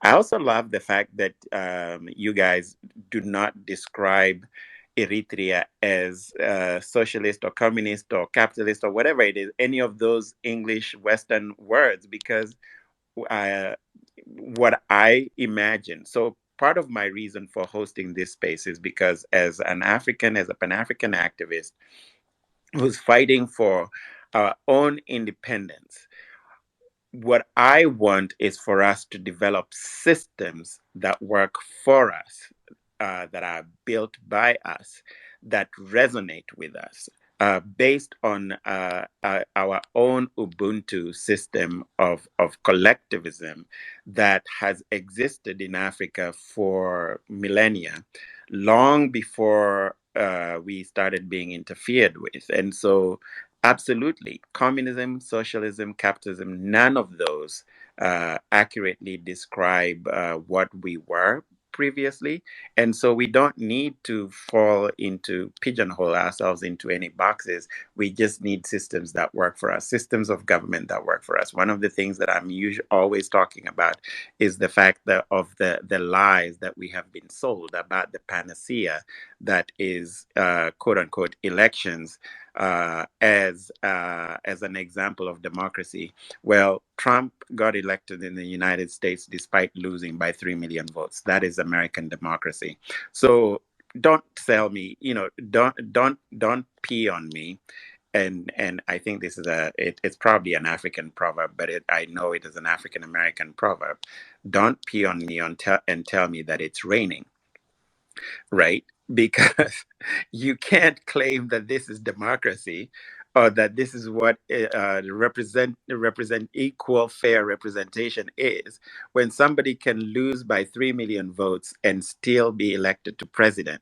If that happened anywhere else, the United States would have gone in with their tanks and armies to install whatever their version of quote unquote democracy is. I always talk about the fact that the Senate is not nothing about, there's no branch of government in the United States that is democratic. And these days, they don't even try to pretend that it's democratic. So the Electoral College is what Trump won under, as well as George Bush, as well as I forget who the other president was. I think it was Adam Smith Jr. Um, So the electoral college has never been democratic. The Senate has never been democratic. Two senators for California with 37 million people, two senators for Montana with 500,000 people. That is not democracy. Their Congress is so gerrymandered. They get exactly the number of congressmen that they choose to have in whatever party is controlling the state house, the governor's mansion, and the state capital in that state. So they can be able to gerrymander and create exactly the majorities that they want. That's not democracy. Their Supreme Court is openly partisan, doesn't even try to pretend not to be partisan. That's not democratic. It's not justice. And of course, we see that African Americans never get justice in the so-called criminal justice, really the criminal injustice system. So, their justice system has never tried to be democratic or to represent fairness or equality. So we don't need to be copying anything from them, from their education system, even their languages. I hope one day we'll get to a point where we can discard them, their systems of government, their systems, their ideologies. And so that's why I completely agree. We don't need to pigeonhole whatever Eritrea is doing into any box of communism, socialism, and none of those were created with us in mind. And so I'm all about us developing systems that work for us. So Matigari, over to you, and then Imara. Thanks a lot for this opportunity and a very important topic. When I try to answer the question, I can say that there will not be a straightforward answer. It will be extremely difficult to understand Eritrea and its historical experience, which took more than 50 years to build in a short space, and it will be out of context if, for instance, in the direct answer to your question will be yes. There are people who need support, and the government provided the support to the people who have not got enough. You can say food aid or support, but the only difference is any individual, in order to get support, they need to do something. There's no free support. There's no free food. There's nothing for free. It means if it is in a village, they have to build roads or clean up wherever they live, and for that they will get the support they need. So in their understanding, well, direct answer. I don't know why you said there's no direct answer. I think that's a very direct answer, and to be honest, that is very satisfactory as an answer. I appreciate learning that. This is where we are trying to get to. So thank you. Yeah. So it's just understanding the idea behind it is the people will not take it that they are being, they are getting aid. They have worked for it. At the same time, they've done something for the community. So that is one way that the leadership and the government deals with it. That will be an answer for that. But I think maybe, sorry, I'm so sorry to interrupt you again. Sorry. I think maybe part of the problem is that in our extremely westernized outlook of life and the world, we struggle to explain things that are functioning and functioning well and that people are supporting if they don't fit into the Western paradigm. So I challenge you to get out of the Western paradigm and to just simply give it straight the way you just have, because that is actually a very direct answer and it is helpful and it's exactly what I'm looking for. Yeah, that's good. That's good to hear. So when you come to the historical experience, like my brother said, it's just, it didn't come all of a sudden. It's more than 30 years war for independence was waged by Eritrea in isolation. And that's the result which helped it to possess the exceptional sense of self-reliance and self-determination. Self-reliance in itself is one of the pillars of the policies. Just in order to say you are self-reliant, you need to be able to feed your people. That's the basic. How could a poor country like Eritrea, without no modern farming in place and almost semi-arid or desert environment with lack of enough rainfall, no infrastructure when it got independence, be able to feed its people? That is an important question. But that's when hard choices had to be made. Like my brother said, they've introduced this national service, and its aim was to build the nation. It was 18 months, 6 months military training, plus a political and historical lessons where you will be told where you came from, who you are, where you're going to. The rest will be then history. The youths were energetic, empowered by a sense of strong nationalism.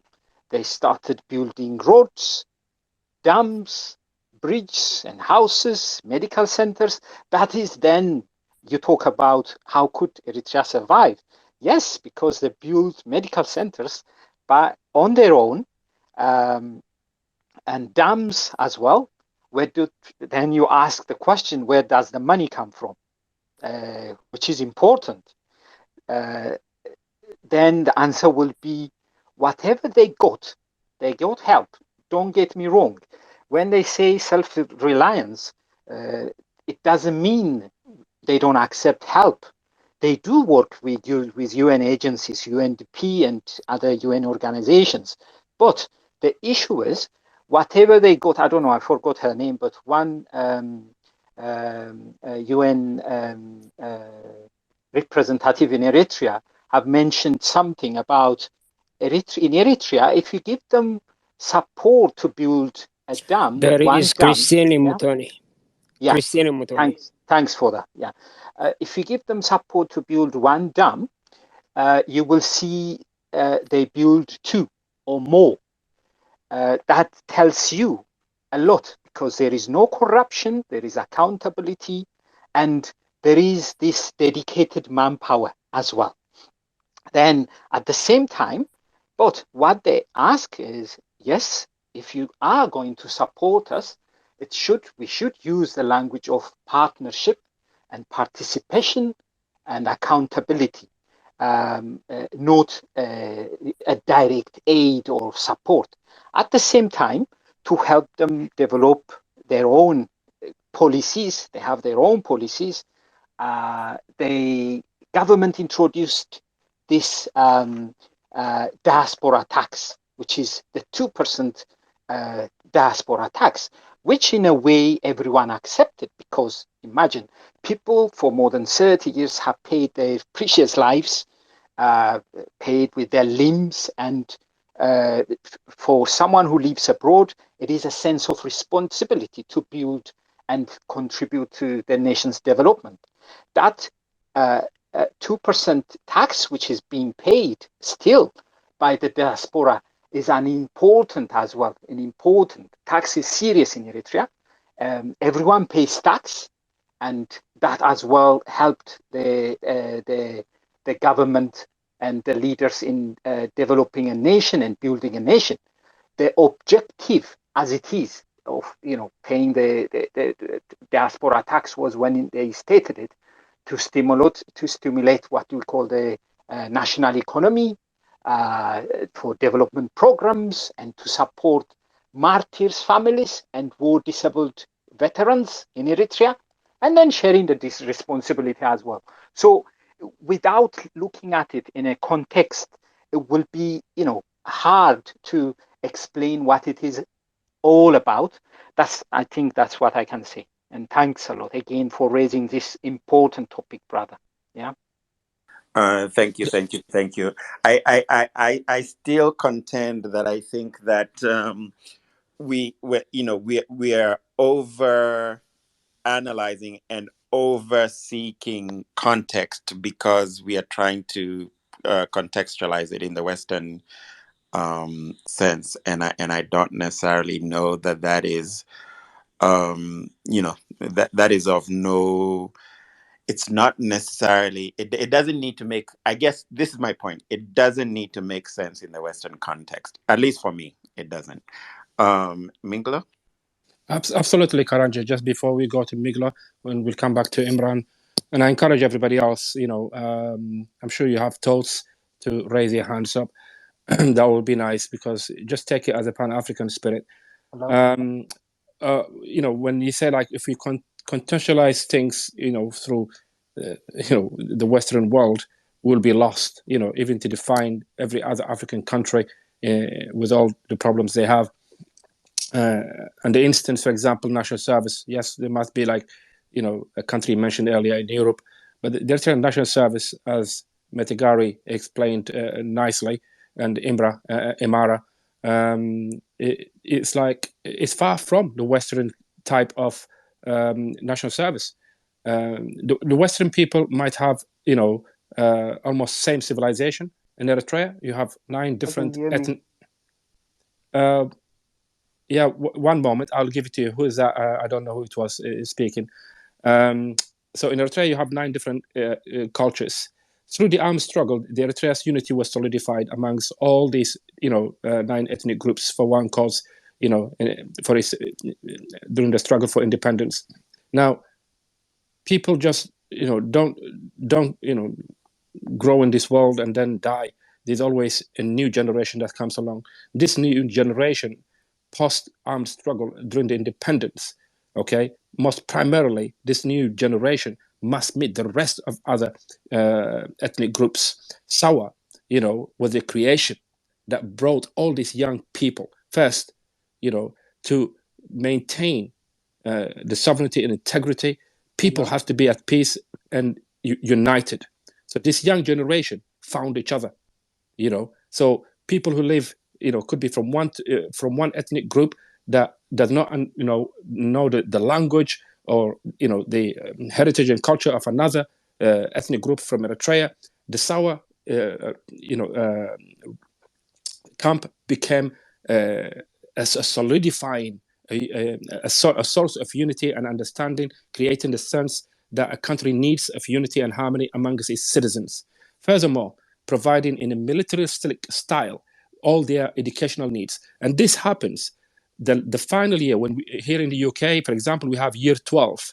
They are about 16, 17, leaving their school, finally going into colleges, okay, or faculties, or some of them would go into universities. So at the end of the day, for their final year of study of that school, they will go to the Sawa camp. By that time, they are 17, 18-year-old.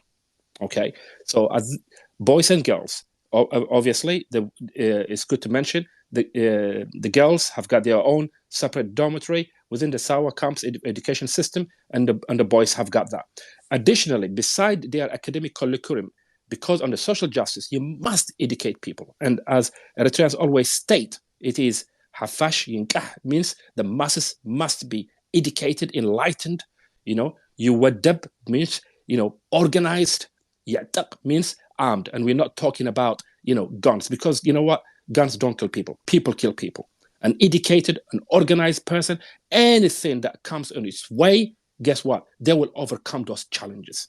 And that's what we mean by armed, to overcome such adversities, such challenges. But at the source of it is education, or organized, mobilized easily, okay? And through that, through being enlightened, unity is at the heart of everything that Eritrea makes success. To a point, for example, when they said Eritrea is like, oh yeah, we've given sanctions and everything else, we have, took its youth out, 5,000 youth leaving the country. This is a propaganda coming out of the US, in Germany, everywhere, in every news media. But at the end of the day, what happened? When the TPLF, serving the US, attacked the northern Ge'ez, 5,000, 4,000 people, Ethiopian soldiers dead. Whoever left, Eritrea comes to it. These are the Eritrean youth who stood that if a country was not unified behind its citizens taking responsibility, this is like one of the successes. You must first have unity and then protect the integrity and sovereignty of your nation. And whatever comes, once you have that peace within yourself, you can overcome it. And just to leave it as that. Who was speaking earlier before Imra? I think somebody was trying to come in. I do not know. Do you know? Have you noticed him, Karanja? I think it is Minglo. Yeah, we were about to give it to Minglo. Okay, We are Mingo, also you take over, welcoming. sir. Yeah. Hello. Go ahead. Yeah. Sorry, I was having a bit of a problem hearing you guys. I think it was my network or something. I really like the idea of self sufficiency. And I think what really goes well with the self sufficiency is the decentralization of things, because I've seen that this is the tool that many of the, if you look at the system, the capitalist system, and I'm not like particularly against or the for it, but I'm saying the means that they use, especially the UN, when you look at their agenda to like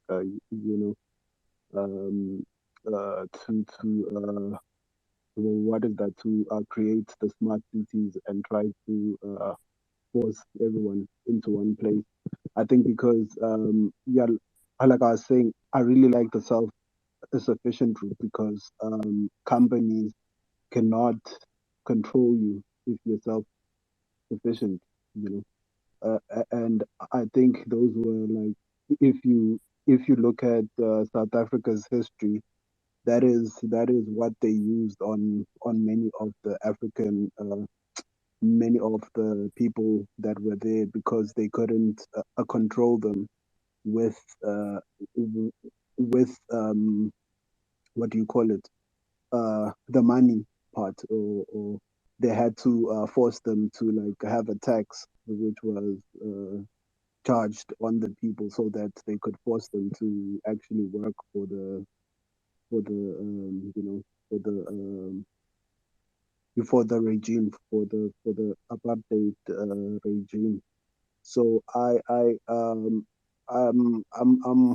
like fully in support of that, but like I was saying though, there are some things like in terms of the African sense of doing things. I fear is the whole thing of having, you know, the chiefs have to rule over the people. That's my sort of the fear that I tend to have. But yeah, I really like the space, and yeah, because I've seen that like even in like South Africa, many of the rural areas, they're not really self-sufficient, and that was the worrying thing in my view, that why do we have so many people that are not self-sufficient, especially in the rural areas? So yeah, that's Thanks a for thing that. that yeah. And Okay, thanks. uh, sorry, are you done? I'm sorry. Yeah, I'm done. Thanks. Yeah, thank you for that. I actually appreciate what you're saying, and I forgive me for I hope I'm not I don't know what the word is, remansplaining you what you're saying. But one of the things that I point out about, for example, African leadership, or a system of African leadership that is resonant to us is, I think I like what Minglo just raised with the chief system, for example, because in Kenya, where I'm from, in my culture, we were ruled by councils of elders. And usually those councils of elders kind of might have either a chief at the top of the council of elders, or they might have had just a pure council of elders. And that in and of itself formed the chiefdom. So the chiefdom was not a single individual. And this is one of the things that I always say, if we are reimagining a system of government that works for us in Africa that isn't trying to copy Western styles and that is resonant for us Africans, why not create systems that are akin, that are similar to those systems of councils of elders? And we can do that even on the national level, at the executive level. And using the Kenyan example, for example, Kenya used to be divided into 8 provinces. If you had governors from each one of those provinces being part of the executive council of governors or executive council of leaders, and having each one of them serve a couple of years, kind of like in the Swiss system, where the imperial presidency is so completely demystified that you never even know who's president in Switzerland. But then I don't need to go so far as to Switzerland, because even in Isaias Afwerki, and as Awet just told us, you can find Isaias Afwerki just walking around on the streets without huge so it sounds like that is a system where the presidency has been demystified. So clearly, a council of governors isn't the only way to demystify or end this idea of the imperial presidency. But systems, we Africans had our own systems that worked. I think it was Imara next, and Imara over. Oh, and I wanted to also acknowledge our co-host Doug is on the space as well. Hey, Doug. Hi there. Good morning, good afternoon, good evening to everyone on this space, and thank you so much, Brief Scope and Karanja, for bringing up this amazing safe space for everyone to have a conversation. Just a minute. I'm just trying to grab a pizza really quickly here. I'll be back. Thank you so much. All right, over to you, Imara. Thank you, Karanja. One thing I want to discuss is about good governance. What we're lacking in this world as we speak right now is good governance, and Eritrea is the different where you can see it in different angle. Uh, some people were mentioning, about the system, how rich people and poor people and stuff like that. But if we Google Africa, and we do not need to go far. In the previous Ethiopia, we can discuss who were the rich people. Those were the people by the government that were functioning on the government, which is the TPLF.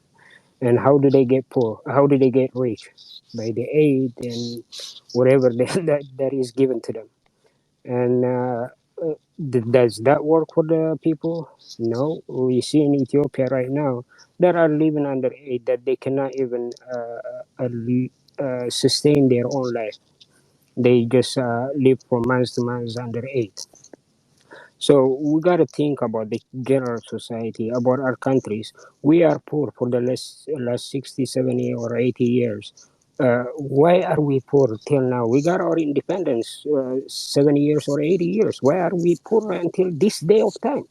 If we think of that, if the power goes, or the money goes to very few people on the governance, that is when the problem comes. Even if there is few people that are rich, it is another form of colony. It is another form of colonization, and that's why we say social justice in Eritrea. That is what brings us. I'm going to go into that, but before I go to that too, there was someone mentioning. It's mentioned sanctions only, but during the sanction time, we had a blockade from Ethiopia. We had a blockade from Sudan at some point. We had a blockade from Djibouti. We had a blockade from Yemen. There was this tripartite agreement that Sudan, Ethiopia, and Yemen signed to block us economically. And Djibouti, uh, being influenced by the imperialists, it waged a war against us. So think about it, dig deeper. How this government survived? And then the other thing is, if I come to seeing PIA working President Isaias Afwerki, for those of you who doesn't know what PIA means, we sometimes when we write just PIA to make it short. But President Isaias Afwerki working on the streets of Asmara, I can tell you, Prime Minister Abiy worked in Asmara, drove in all the countrysides in Eritrea. Eritrea is so peaceful. I mean, it's not like, the government is against the people, or the people are against the government, or the police is against the society, or the society is against the police. It's just a peaceful nation. And that brings me to social justice. What brings that kind of peace is just social justice. We have, at this point, at this day of time, we have hospitals or clinics or health centers literally everywhere in the country, within 10K or 5K. Most villages and where people live, villages and cities, they have hospital, or they have safe drinking water, or they have education. They have all of these. That brings the people, what can you pray for more? I mean, there is the shortcoming of the government. And when we have that much, like, education in every corner, healthcare in every corner, in even some places, there is this, where the nomads exist, like, there are maybe few nomads, but they have healthcare, uh, uh, working healthcare that works right after them and give them the healthcare they need. Our world seeks that as we speak right now, in Africa especially. We're speaking of Africa, uh, and that is what we are missing. I've been to African countries. I've been to, I don't want to mention, but I've been to some African countries. And then the other thing, what brings Eritreans together?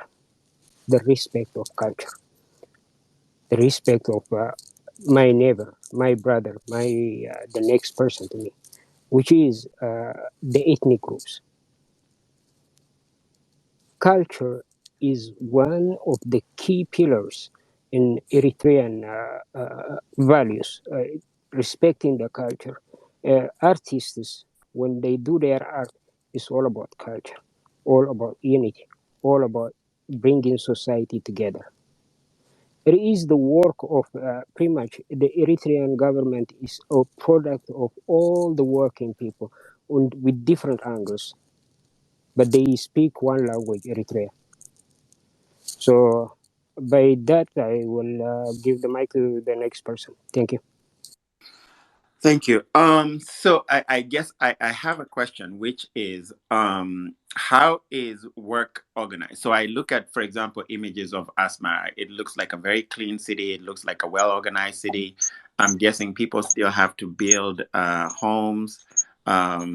People have to, buy groceries. So there are supermarkets. So who's working in which, what's the word, in which industries, and who's cleaning the roads, who's driving the taxis, how is all of that organized? I'm curious. That is organized by, for example, the cleaning is part of is the government who pays the employees, but is cleaned that night that nobody even see them cleaning it most of the time. And the taxis is just a private business like any other country, and there is always a lot of private businesses. It's not like there is no private businesses. Everything is government owned. No, the government provides the services that the people need, and there is private sectors that pay taxes to the government too, just like a lot of countries. So it is a combination of the private sector and the government. To piggyback on that last remark also about Amara, a lot of mainstream press, the kind of narrative they give, indefinite national service, and that is totally wrong.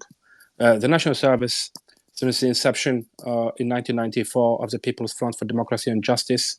Okay, because like the EPLF, or we say Hizbut Gumbar, that was an armed struggle for independence. Okay, a chapter that we closed and we celebrated on May 24th. Every year of our independence. I think we just did our jubilee in 2016, which I was in Eritrea, and we'll continue to see this kind of peace and harmony as it grows also exponentially across our brotherly neighbors of Sudan, Ethiopia, Somalia, perhaps Djibouti eventually in the next decade, perhaps before I die, maybe, we'll see something happen. But at the end of the day, the national service is only 18 months. It's not indefinite. And the people that come out of the national service eventually, citizenship is for life to start with. When a country calls you, guess what? Everybody comes to arms, especially if there is any threat to the integrity and sovereignty of Eritrea, no matter how young and old.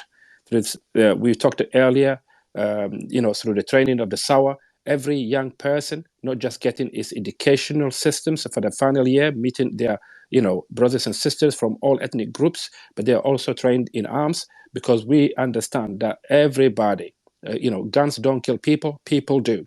That's why you will never see, despite Martin Plaut waking up at 5 o'clock in the morning and tweeting there is like this and that, bullets being fires and all that thing, which never happened. Guess what? Acts of terrorism cannot happen in Eritrea unless you are a jihadist, and the Eritreans know how to deal with Al-Qaeda. They've done that in 1996. Get rid of them because they were bombing our buzzers, raping women, even mother and sister, something like that. That's a no-no in our culture. And wherever you go, we will hunt you down. Okay, it's not just America or the hegemony that got the power to do this.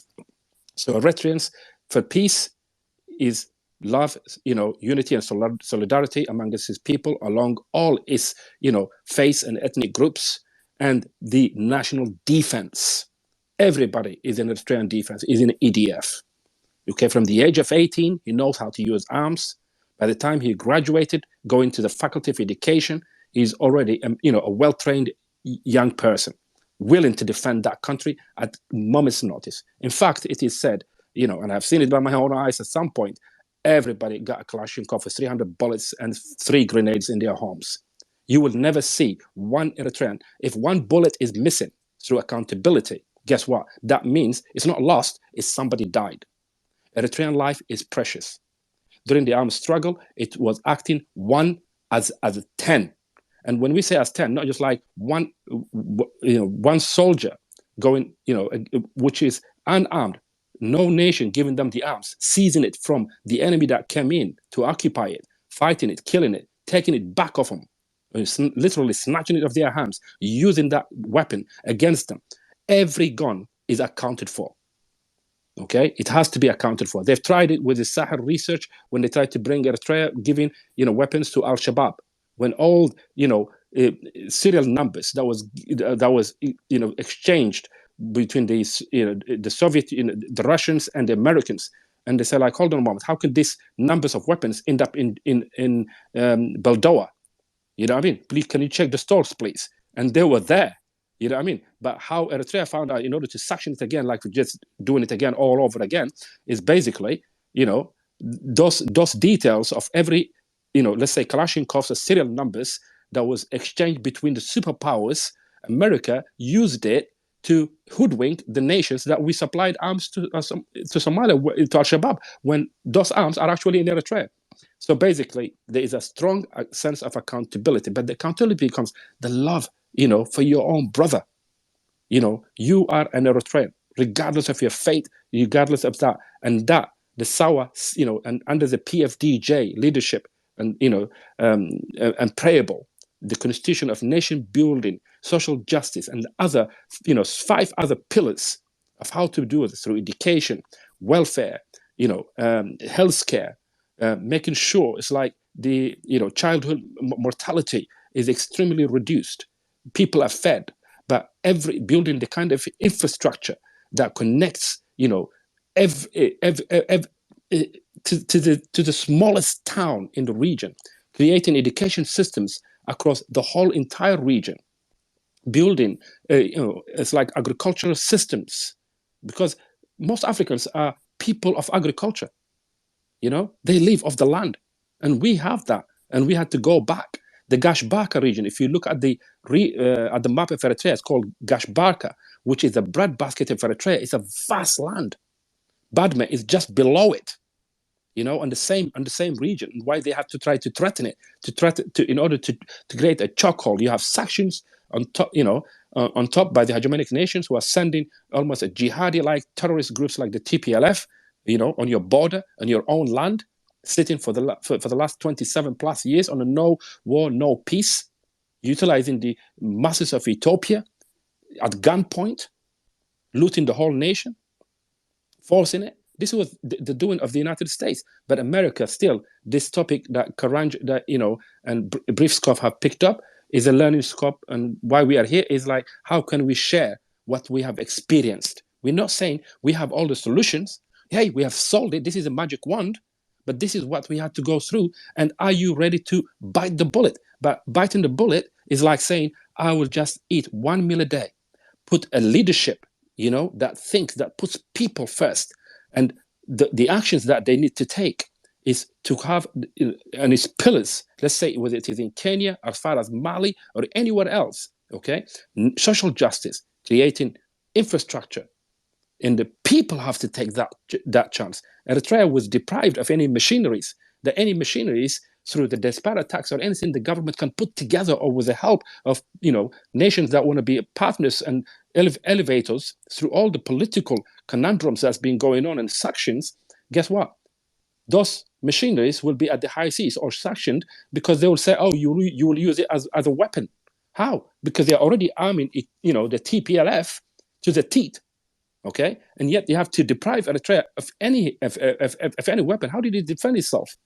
So basically, really, the belief in yourself, that we have to know as Africans, what I was trying to say is that we don't really need them. They need us. And if we believe that, that the hegemonic or the international community or the US or the Europeans, actually is vice versa. Is we are the one feeding them upstream, sideways, left, right, and center. And we're getting nothing from it. So we are not the one who is in need of it. But we have to find our way that we can have 1 meal a day, stand our ground, build our nation, have unity, security, and peace and solidarity with our own brothers and sisters, not just like in Eritrea, Ethiopia, Somalia, or something like that, but across our own region and own our destinies. This is like, hopefully some lessons will be taken from here as a context. Karanja, you have advertised this space for a long time. Carry on, please, and then pick on people that want to speak. Our brothers, Tess is here, If I may Haile is here, interject, Raza is here, Howard. and everybody. Go on, sir. Yeah, if I may interject, there is this guy called Mahari. Okay, you guys removed him. Okay, yeah, thank you. He was on the speaker mode, and he's from TPLF. Imara, we watch everything. I watch every profile before I even let them in. So yeah, Karanja, we have another, like Tess is here, Ramsey is here. I think did I see Haile earlier? But there are anybody else want to speak? Please do come in. Tess, do you want to take the mic? I think sometimes you're too shy to put your hands up. Tess shy. I wanted to also sort of direct one thing. By the way, throughout this whole conversation, you guys have forgotten to tell us about how the I forget the title of it, but the system where the government distributed farm animals, to each household. And I'm also curious as to how infrastructure is being built. You said that the people, the labor force, the Eritreans are doing it, but are there partnerships with, I don't know, the Russians or the Chinese or anyone, or have the Eritreans bought the equipment? And I'm also curious as to how farmers then have gone on to contribute food to the national sort of food distribution systems that exist. And that doesn't have to necessarily be answered right now, so we can hear from Tess and AB, who have joined us recently. Just quickly on your question and the infrastructure, I've just mentioned that we've been on sanctions right from the start. And the start of it is post-1994, especially with the our Playable for Social Justice and Self-Reliance. The Americans didn't like it.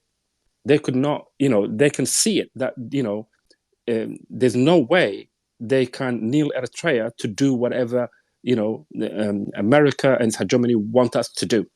With its example and the most strategic interest of the Red Sea, with over 377 islands, some of the biggest Dahlak islands in there that you can just put the most advanced military system in there. Guess what? Eritrea says no. We are going it our way. We don't mind support, you supporting us, working with us in partnership. But to think you can tell us our programs. For example, when the IMF, one of the representatives came to Eritrea and literally says, we actually do all the programs for African nations.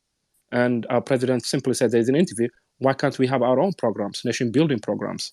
Why do we have to follow what you tell us in order for you to give us what, is actually due to us? It's like, because a country that has been destroyed by hegemony, okay, repeatedly over the years, the World Bank has an obligation to support it, to rebuild a war-torn country. No, quite the contrary. They want to give us, to dictate of how Eritrea goes, and in order to become a failed nation. So they can do whatever they want. Eritrea said no. This was no choice at all. So infrastructure-wise, everybody from every cities to villages, all rural areas has to be connected. In order people to be, self-sufficient, okay, you don't just need education, but you need to connect them. So when a country is totally sectioned, isolated from the world, they like to tell us that we isolated ourselves. How could we? We are part of this world. But through systematic ones, because we would not kneel to their demands, they isolated it, they sectioned it. And so where do you get the machinists? People build the roads by hand. Till this day, you know what I mean? Eritrea had to work so hard, in a way, to get even a simple caterpillar, to dig the roads. Because the US is like, you've heard it recently, we will try, let's sanction Eritrea and hold all its cargoes or any shipping that comes, at the high seas, just as recent as 2021. And this has been happening, even to the substance of fuel that you need so you can have electricity to, that will, your generators need, they will deprive in it. So Eritreans, manage because they have a goal. And that main goal is to build a self-reliant, self-sufficient nation, to say no to, being enslaved, being subservient to Western hegemony, because we will be even in the darkest place than where we just came from. This is not what we fought for. So it is always ongoing, and I leave it for other people to add other bits, and then I will come back next time. I yield my mic. I think Tess, you came up earlier. If I may add on that, he asked. Can we, Amara? Sure. No information. We'll, put it up and down. We'll give it to Tess a bit, and then you are going to be here, brother, because I think it's we don't want to make it our house. Tess, can you take the mic, sir? Yeah, thanks very much, Brother Howard. It's good to see you all here. Karanja, as usual. I don't think I miss Karanja, because everywhere I am, and everywhere he is, I'm there. So there you are.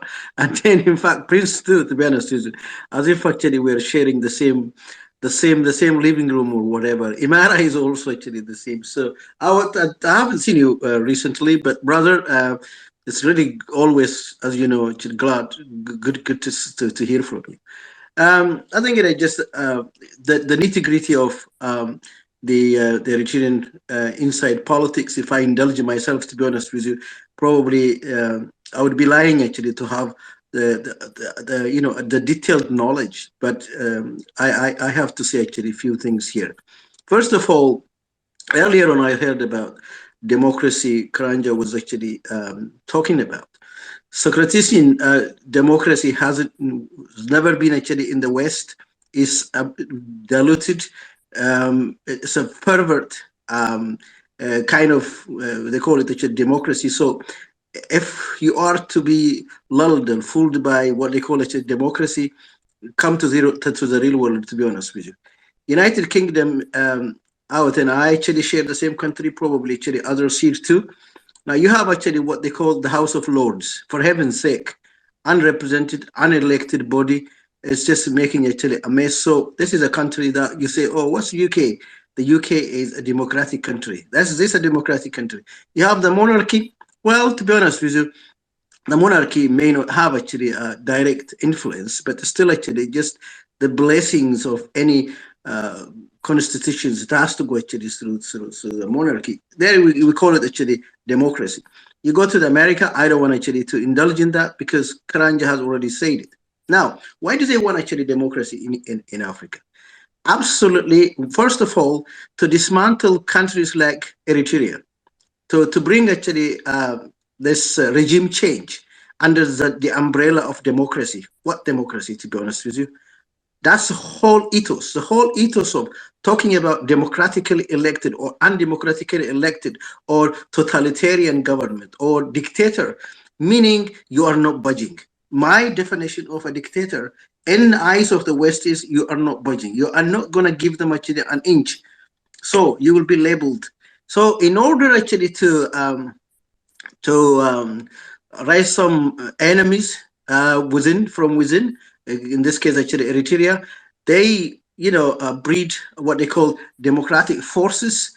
That means actually to split the country. Now, in circumstances like this, let me say one word and then move on to my contribution to self-reliance and national service. If you follow the same analogy of democracy, supposing that in Ethiopia for that matter, okay, the people came out, voted in a better manner in Ethiopia than in the United States of America. We all know that for sure. So democratically elected. Now, do you not have to respect actually? If you respect democracy, quote unquote, if you should have actually respected the democratically elected government of Ethiopia. Have they done it? No. He's still seen as a dictator. No, you can't have it both ways. This is their definition. Okay, now, so what would Isaias Afwerki? So far, let me give you one thing. The Ethiopian government, the past Ethiopian government led by Meles Zenawi, there's no question about it, a double-digit economic growth. So who looted actually all the money? Has anybody opened their mouths and say Isaias Afwerki has looted, embezzled? No. Even the West don't have actually the courage to say so because he has not embezzled. Does that not tell you something? Okay. When you are sanctioned after sanctions and after sanctions, what do you have to do naturally? Naturally, you resort to use your own resources, human resources, land and whatever actually physical resources to feed your people, to take on your enemies. That's exactly what they have done. In your neighbor Ethiopia, so many times actually bigger than Eritrea. There was a TPLF, a Trojan horse, attacking you day and night. So you have to really resort to using your resources effectively. In that respect, I wouldn't mind, to be honest with you, when they do national service for everybody. So that's absolutely a logical response. With the number of people that you have, the threat that is coming actually from your neighbor is a real threat. What should you have done? Give me one other solution other than that. With the number of people actually that you have to train every single one of them, boys or girls. But that was actually taken as whatever actually that the West actually would say. That's as far as national service is concerned. In terms of self-subsistence or self-sufficiency, what would you do? When you are cornered, sanctions, although they are challenges, they could still give you an opportunity. You need to turn, if a government, whoever that government is turning challenges into opportunities, I have actually respect for that. If you are disallowed to buy, if you're disallowed to go to the international market, borrow money, or for that matter, bring in machinery, what do? Tell me. You resort to feed your people in whatever ways you can. So is that the right response and rational? Absolutely. So on the grounds of democracy, to be honest with you, it is the West actually that failed. on the grounds of national services being used in Eritrea, that's a logical and natural response, in fact, to the threat that you have from the Western hegemony plus, in fact, your neighbor. Don't forget, it's not only that. There are other circles from the Sudan and the rest of it. On the front of self-sufficiency in terms of food, when you are denied to have access to the international market in the manner under huge sanctions, what else would you have done? I think you have to really take your hat off for this man. No matter what, I'm not saying actually that's just they have actually the magic wand. I'm not saying everything is hunky-dory or painting, but to be honest with you, on these grounds, you have to really, despite all this, even the West don't dare to open their mouths and criticize him for looting and embezzling. What happened actually I wish, let me give you, I wish the Ethiopian, the late Prime Minister Meles Zenawi, who sabotaged, in fact, the whole process and the separating of Eritrea, and not in a good way, because he was threatened, in fact, by the existence of Isaias. To be honest with you, that's people don't even actually know the secret. In any case, I wish they adopted the national services across the board rather than having special forces all over Ethiopia, ethnic-based special forces. That was a time bomb actually a time bomb now is, what's happening in Ethiopia. More than a million special forces, probably 3 times or twice the size of the national army. The TPLF actually has created a regime of what they call special forces. You're all answerable, in fact, to your own ethnic group. How diabolic. Now, a video leaked out. It's not leaked out. It was covered for some time, but that came out.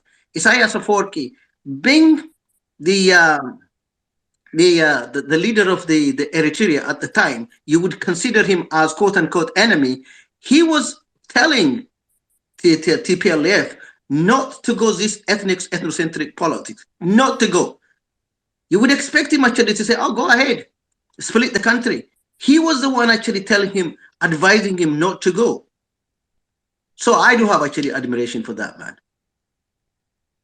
No matter how people actually caricature him, no matter how probably he fails the standards of what they call quote-unquote actually democracy, on all these accounts, in terms of democracy, in terms of national services, in terms of self-sufficiency, in all these fronts, this is a natural response to the mammoth, to the colossal, in fact, sanctions that was actually imposed on Eritrea.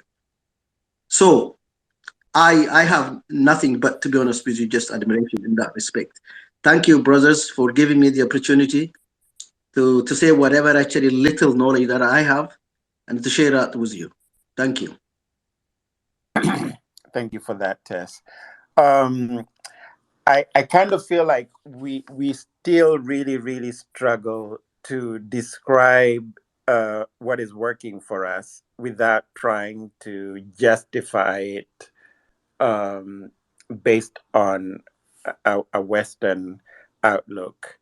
And I honestly feel like we have served ourselves less by trying to contextualize this in the Western sense and in the Western, and just trying to make sense for a Western context. And so I kind of feel like I would have hoped, I wish I would have been more organized about asking the questions that I wanted answered. I think we've gotten some of those, but I think it's been slow coming. I really wanted. I don't know. I had hoped that it would be meatier in terms of understanding how this can be replicated. Our brothers and sisters across the country are coming under sanctions in what is it called in Zimbabwe. They've already been under sanctions, and I know that in Zimbabwe the one thing they've done is the farming aspect. They've really taken care of that to create food security as self-sustenance. Um, Mali is coming under sanctions, and they have no clue where to go. And I would have loved to be able to sort of offer our Malian brothers and sisters, some tangible sort of steps, and as well as other countries that are coming under sanctions now. But yeah, so I'm not going to be too hard on myself. It is what it is. We are just learning from each other, and none of us, I don't think any of us has all the answers. But yeah, so I work. I don't know why I kind of just felt like I needed to underline that. Show Maps, why don't you come in, and peace to mankind after you. Good evening, everyone. It's so good to be here. I'm not sure, Karanja, I've sent you a message. I'm not sure how long I'm going to be visible before getting kicked out again, because I'm trying this account as well. Thank you so much, Brief Scoop, for opening up the space, Karanja, for having me. Good evening, everyone, to the fellow co-hosts. I see you. I'm new here, and I've been learning, and I'm glad that the space is recorded, so that one can sort of go back and listen once again and get some introspection. Karanja, don't be too hard on yourself. I think as Africans, we are both. We are all of us are having the same issues. We are struggling with the same enemy. I think for me, that is one thing that truly is remarkable about our resilience, the history that we are all coming out of, and being the generation that is doing absolutely everything within its power to change the status quo. It is not a one-man jive kind of situations, and it's not, the solutions, they will, I do trust and believe that this time around, we will find the solutions. I think that we are starting to have conversations with each other, and I also understand from the conversation that has been happening for the past almost 2 hours that um, we understand that we are being monitored. We understand that our communication channels are being manipulated. We understand the role of that media plays in in the distribution of information, and actually sending out the incorrect information to propel propaganda. We understand now who the enemy is, and we understand our history. We are finding out more and more about how we are connected as Africans, and it is, I think, for me, it is an imperative uh, discussion that we need to have, that we are currently having, hearing what is happening in Zimbabwe by Zimbabweans, what is happening in Mali by people of Mali, and what is happening in Eritrea by people from those countries. And it is the first time that I've been in a space where I've heard firsthand from the men on the ground about the effects of of everything that is happening, that is happening to Africa, in terms of leadership, in terms of sanctions, in terms of wars, in terms of coups that are happening in our African country. And just knowing that,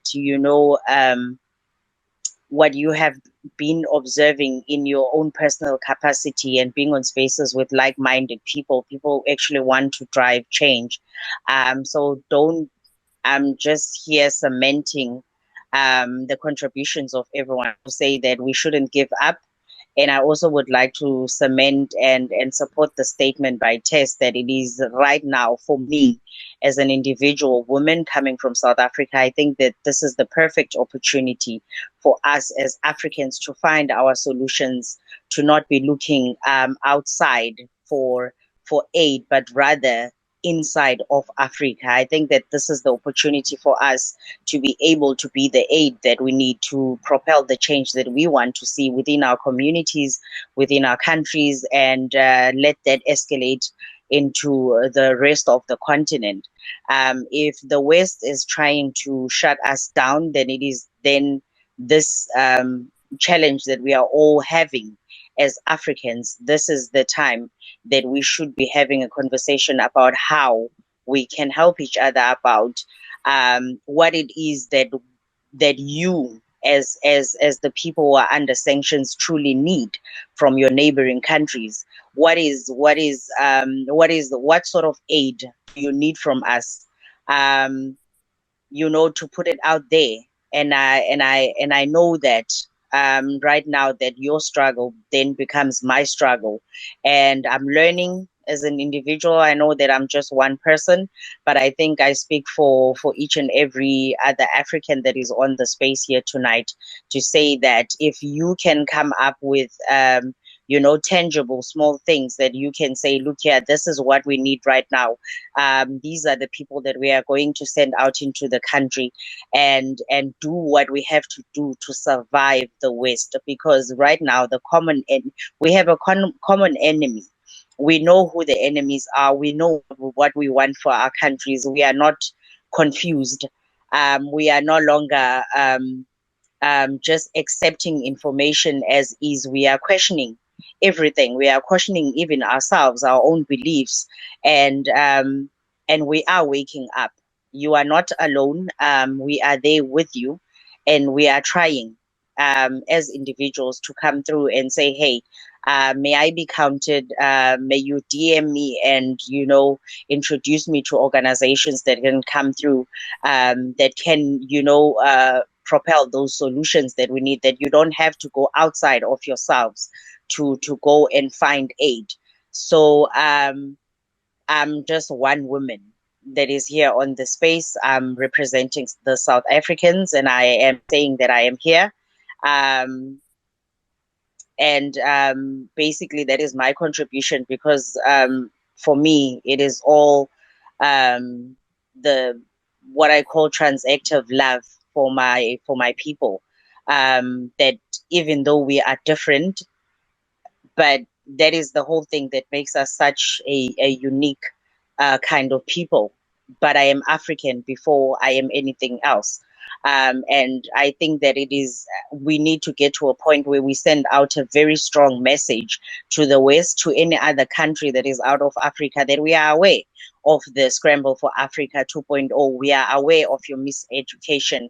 We are aware of the war that you are raging in our countries. We are aware of the destruction that you are trying to cause. We are aware of the history that you have been miseducating us. We are aware of your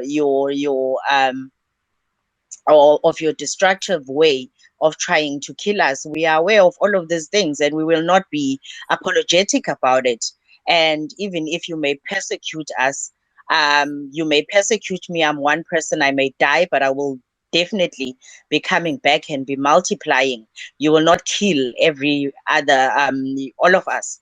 You can try, but you will never ever kill all of us. You can try and silence us on spaces and kick us out of the communication because you own all the networks and all the infrastructure. But I'm not just one person. I come from many, and many after me will come. We are birthing a new generation that understand that the common purpose right now is the unification of Africa, and we will not be apologizing for that. And we have one assignment right now, is to build Africa, is to make sure that the sanctions will end with or without the help from the West, that we will not be begged. We are not beggars in our countries. We are not beggars in this continent. We literally drive everything that is outside of this continent. They literally live